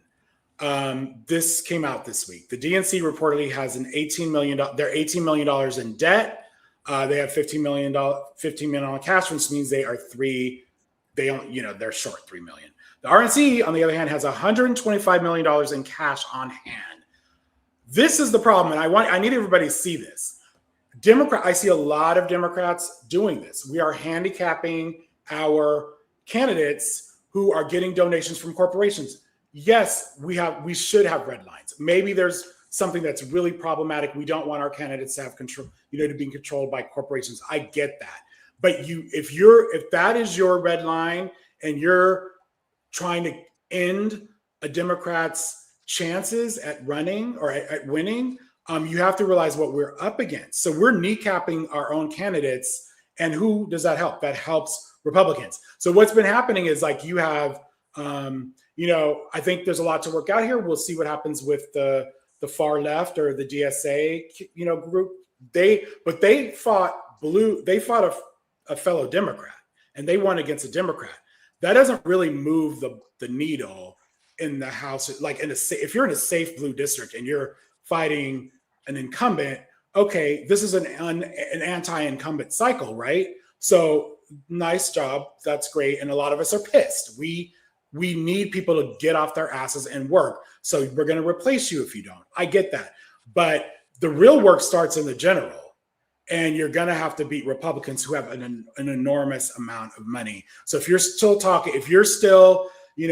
if you're riding because AIPAC is donating to a candidate, that's your thing. I'm not going there. What I really want is us not to send arms to countries. But that doesn't mean that has nothing to do with AIPAC, in my opinion. Y'all can come at me if you want. Well, I don't care. It's not just AIPAC, okay? There are some people that are attacking anyone who's Any corporate, any Jewish large or donation. Yeah. any large donation or any even donation from a Jewish person, like in the case of the local candidate running in my area, whose husband was Jewish. That was just not cool. We shouldn't be counting out donors. A lot of Jewish people are very generous, and 88% of Jewish women voted for Harris. So most Jewish people are Democrats. So keep that in mind. And second, I think that's an important point. I think that's a really important point because we are fighting ourselves when we do that shit. Yeah. And then, when groups like Indivisible spend all their money on the primary and now there's not money for the general, it's well, that was your choice to do it. I mean, you put the money into the primary to primary other Democrats. I mean, that's not cool. Yeah. I think that's fine. Yeah, sorry. I think that to your point, there is an I was thinking the word misunderestimation. They underestimate Is that George W. Bush here? that and Arrested Development are the two. Yeah. Quote from him or whatever. So the idea that this somehow the love of this nation and the grassroots patriotism is going to be enough to carry candidates through. And I just need you all to join me in 2026. We are not in 1995 anymore. We run campaigns differently. Citizens United has changed the whole dynamic of politicking. And we did not get here, authoritarian fascism, for free. This was bought. And we're not going to get rid of it for free.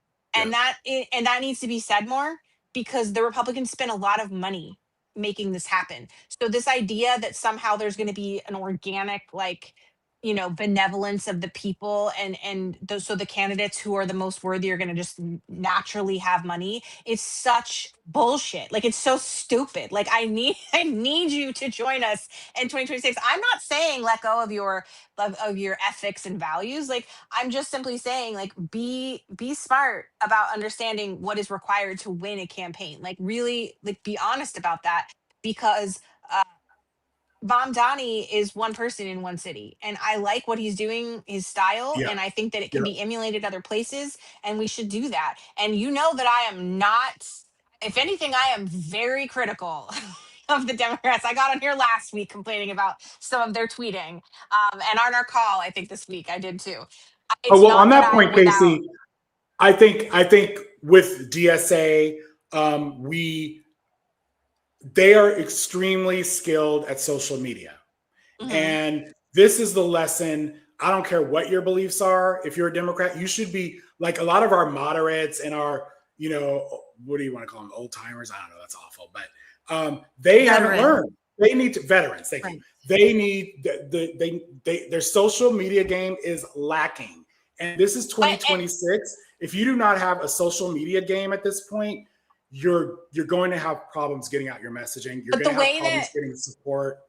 And the way that people have to do that is to pay people who are good at that to do it. Yes. And the problem is that you can't just rely Republicans do on it. volunteers for people, especially in some of these more rural areas or areas where that kind of population may not even exist.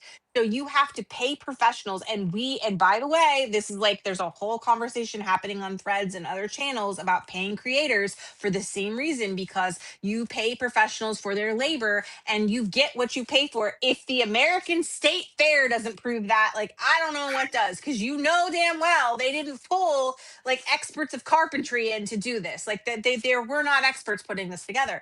You get what you pay for. And so people thinking that they can just recreate Mamdani on like a DIY Pinterest budget. Like you cannot. You need to pay the people who know how to run social honestly, media campaigns. They're spending so much time hating on Mamdani because he has the label of DSA, but they're not learning the lesson that they need to learn. Like, forget that part. Forget the label. Learn the lesson of how he ran his campaign and how he is governing in New York.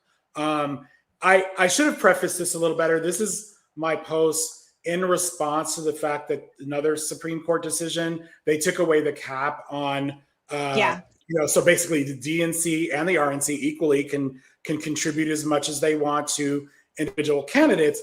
But do you see the problem here? DNC doesn't have any money. Ken Martin, this is a failure of his leadership, because a big part of his job, whether you like his personality or not, is to raise fucking money. That is the job of the chair of the party, and he's not like, we can have debate all we I'm want not here about, to make excuses. this is like for people. facts here. He's not raising. I'm not here money. to make excuses for them.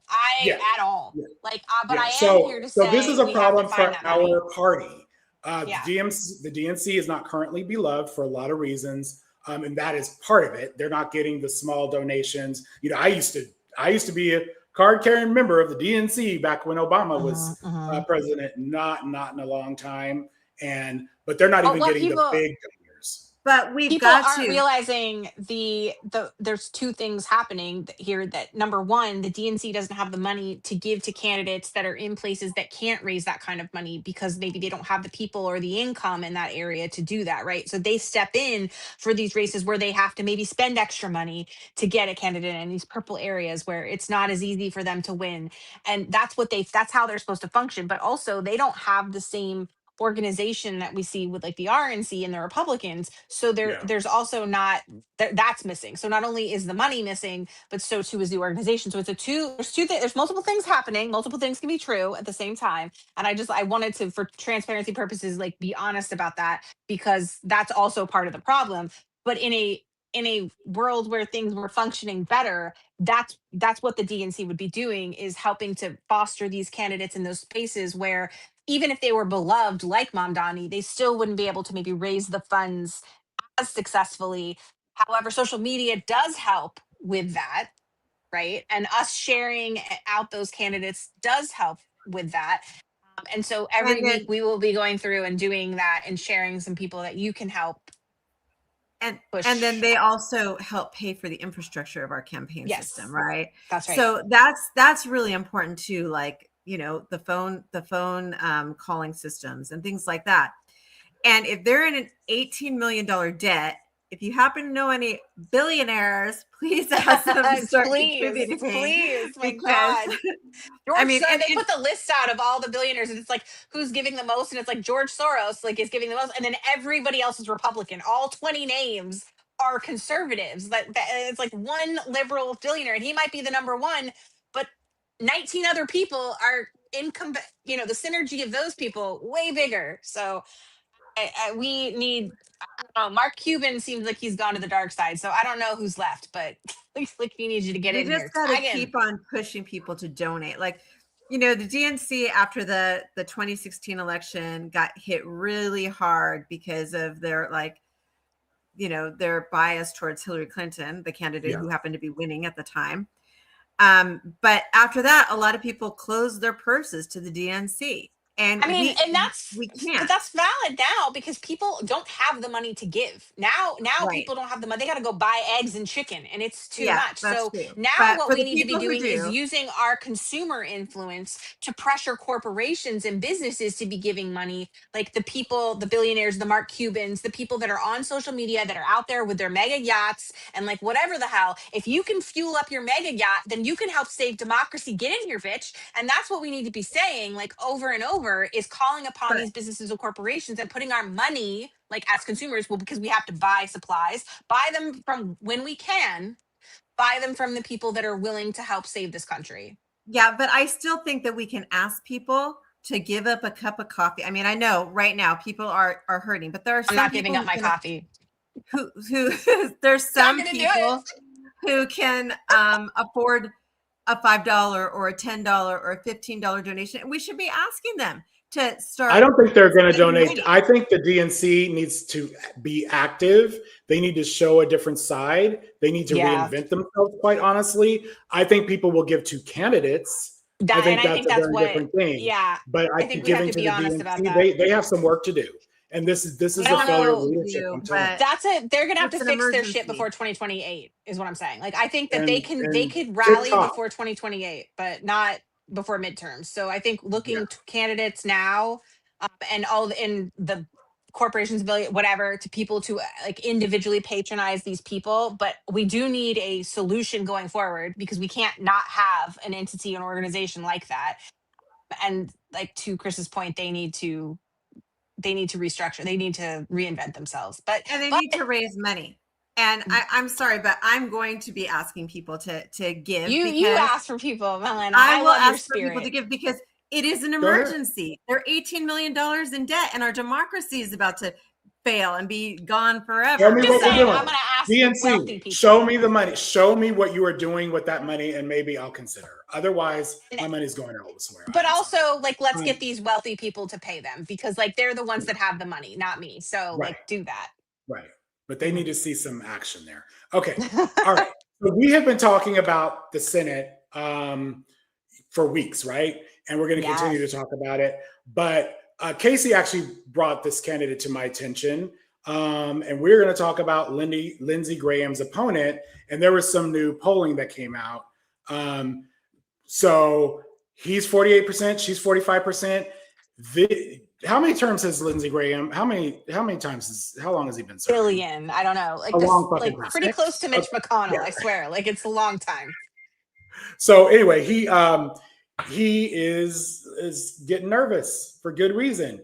So He's struggling. So this is just a poll, but when you flip it to informed voters, she cleans his clock there a little bit, 46 to 43. I don't know how that translates to likely voters. The wording in this poll is a little odd to me, but I think we should keep an eye on this candidate because she's not nothing here.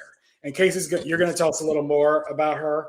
Just a little quick background on her. So she launched last year, and I remember because I saw her on TikTok, I believe. I can't remember if it was Instagram or TikTok, but like I saw a video. And she, being that she's a pediatrician, it was largely in response to a lot of what we're seeing with Maha and like RFK Jr. and the irresponsible policies that are harming kids specifically with respect to vaccines and all of the other. Maha? Is what? Is she Maha? No. She's anti that, is what I'm saying. I heard you say Maha. So I'm just like, oh yeah, she said. I was gonna be like, uh-oh.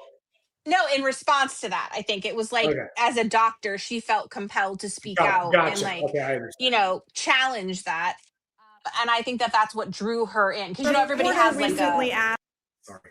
yeah, she can we don't have to play the whole clip, but I just this is on her page. You can go to her TikTok or her Instagram. I think it's pinned on both places.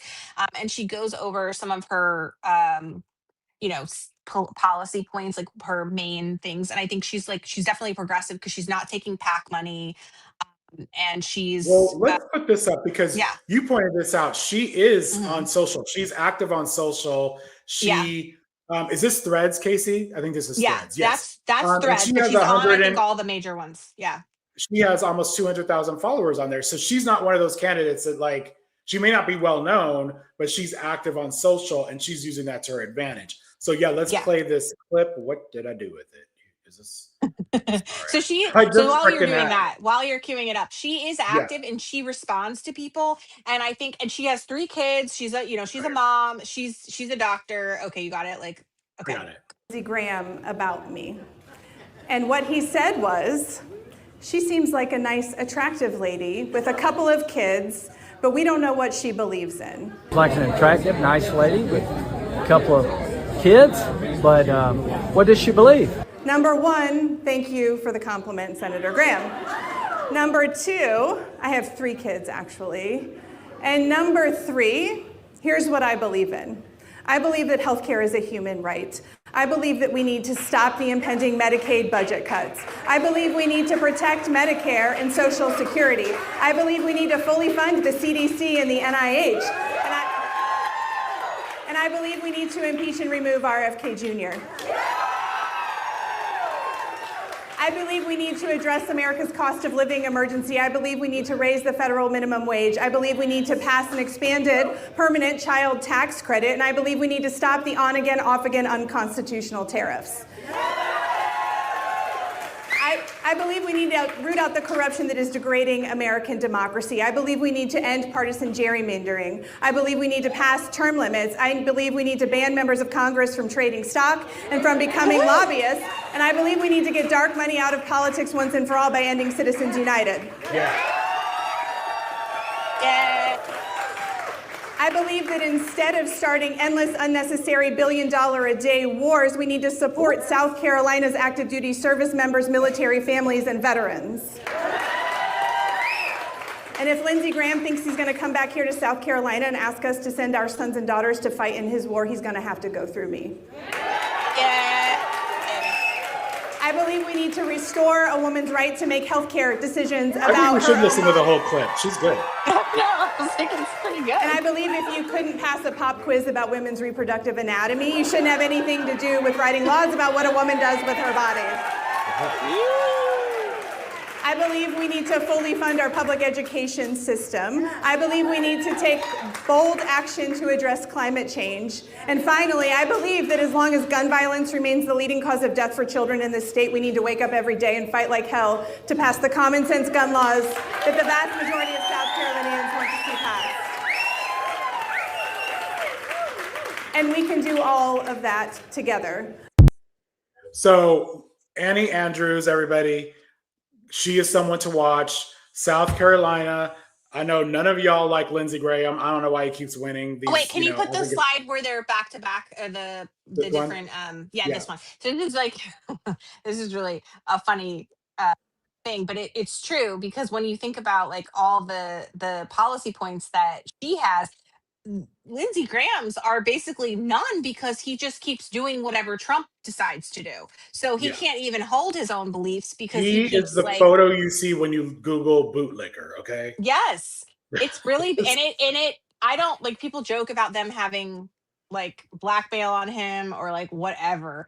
I don't know, but all I'm saying is that there's a video of Lindsey Graham speaking very kindly about Biden. And very on, you probably, most of you have seen that clip in the car of him being interviewed and talking about Biden.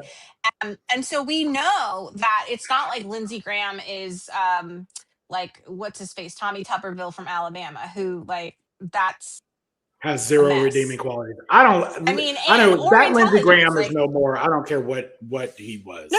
I know, and I'm saying Yeah, something has happened, and he is not that person. Like, so now, just to see that arc, the villain arc, yeah. where he's When Bo gone. died, Teresa said, Yeah, and he is not working for South Carolina. He's working for Trump. And that needs to be said, because he is not looking out for anybody in that state. And this is a woman who lives there, who works there, who has children there that go to public schools, and that she's invested. That this guy is not invested in your state or the outcomes of that. This woman is. These are the kind of politicians you should be voting for, or people that have children that live in and breathe the infrastructure. He doesn't. He probably does very rarely in South Carolina. And I don't even know, I don't even know anything about his family, to be honest. I don't care. The point is, like, she's very invested, and we'll come back to her at some point, I'm sure, because we're going through the Senate, specifically the senatorial candidates, because we know that there's a chance that we can absolutely take the Senate, and that's so necessary. And this is just another example, counter to Maine, when these polls came out, like what Chris had gone through last week. I think we did it last week. I can't remember, Exactly. but like, yeah, we hadn't even put this in as one of the potential pathways to take it. Like, it was like not even on the horizon. But I have been watching her for the past year, and I really think that she has the potential to take this. And would not only could she win, but I think she would be an excellent candidate. Like, I think she'd be a really good. Everything she said in that video is like, I believe it. You know, I want all those things too. So and her social media backs it up. Move to her California, personality. I would vote for her here. Yeah, but you know what I mean. The politicians that walk the walk and talk the talk, like if you watch her, if you go to her social media and you really watch her interacting and like the stuff that she says and her reactions to things that happen, you can tell she's like us. Like, she's pissed off. Like, she's just like us and wants. And let's remind everybody that Lindsey Graham wanted a national abortion ban. He wanted it federalized. And here's a physician who could take his place. So I love that, and she's a woman. Yeah. Right? So yeah. So thank you, Casey, for bringing her to our attention, and we should all keep an eye on her and boost her. So she's on social. So this is somebody that's on social, that's prolific on social media. We should like follow her and boost her. So. All right, everybody. Well, it's been over 2 hours. It's 2 hours and 30 minutes. Yeah, have a great 4th of July. However you choose to celebrate or not celebrate. Maybe you're just chilling. That's what I'm going to be doing. Maybe catching some fireworks. Not going to the 250 but I will be watching. So y'all, I think the posts over the weekend are going to be lit. Like, I have never in my life said, "Oh, I want to see Trump's speech." I'm not saying I'm going to watch all of it, but I want to watch that. I want to watch that man in 100-degree heat with 90% humidity. I don't know, you guys. This may be it for him. I'm like, maybe I got to figure out how to live stream this, because I want to be with you all when it happens. Like, right? Like, well, Casey had already have said when it happens, we will go live. Like, we will be doing a full 24/7 like post-mortem or whatever the fuck you want to call it. And literally. I'm sure that they'll probably have like portable air conditionings around the dude. Like, like they won't air condition like Americans, like the lowly peons, but they're going to air condition. But Obama wouldn't have needed air conditioning. We might do the Beyonce fans, which will be so like amazing with that too. For his hair. Oh, maybe that's what finally does it. Like, his egotism over his hair. He's like, no, I can't have the fans on me because my hair would be ruined. Do the Beyonce that's what it's fan, gonna be. Please. That's very like in the history books, like when people have. Right? Like, this is a full circle moment, because Chris Quinn started out talking about William Henry Harrison. So here we are. He wouldn't wear a coat. Full circle. Yeah. Oh, yeah. He wouldn't wear a the coat. opposite. The opposite. Yeah. Yeah.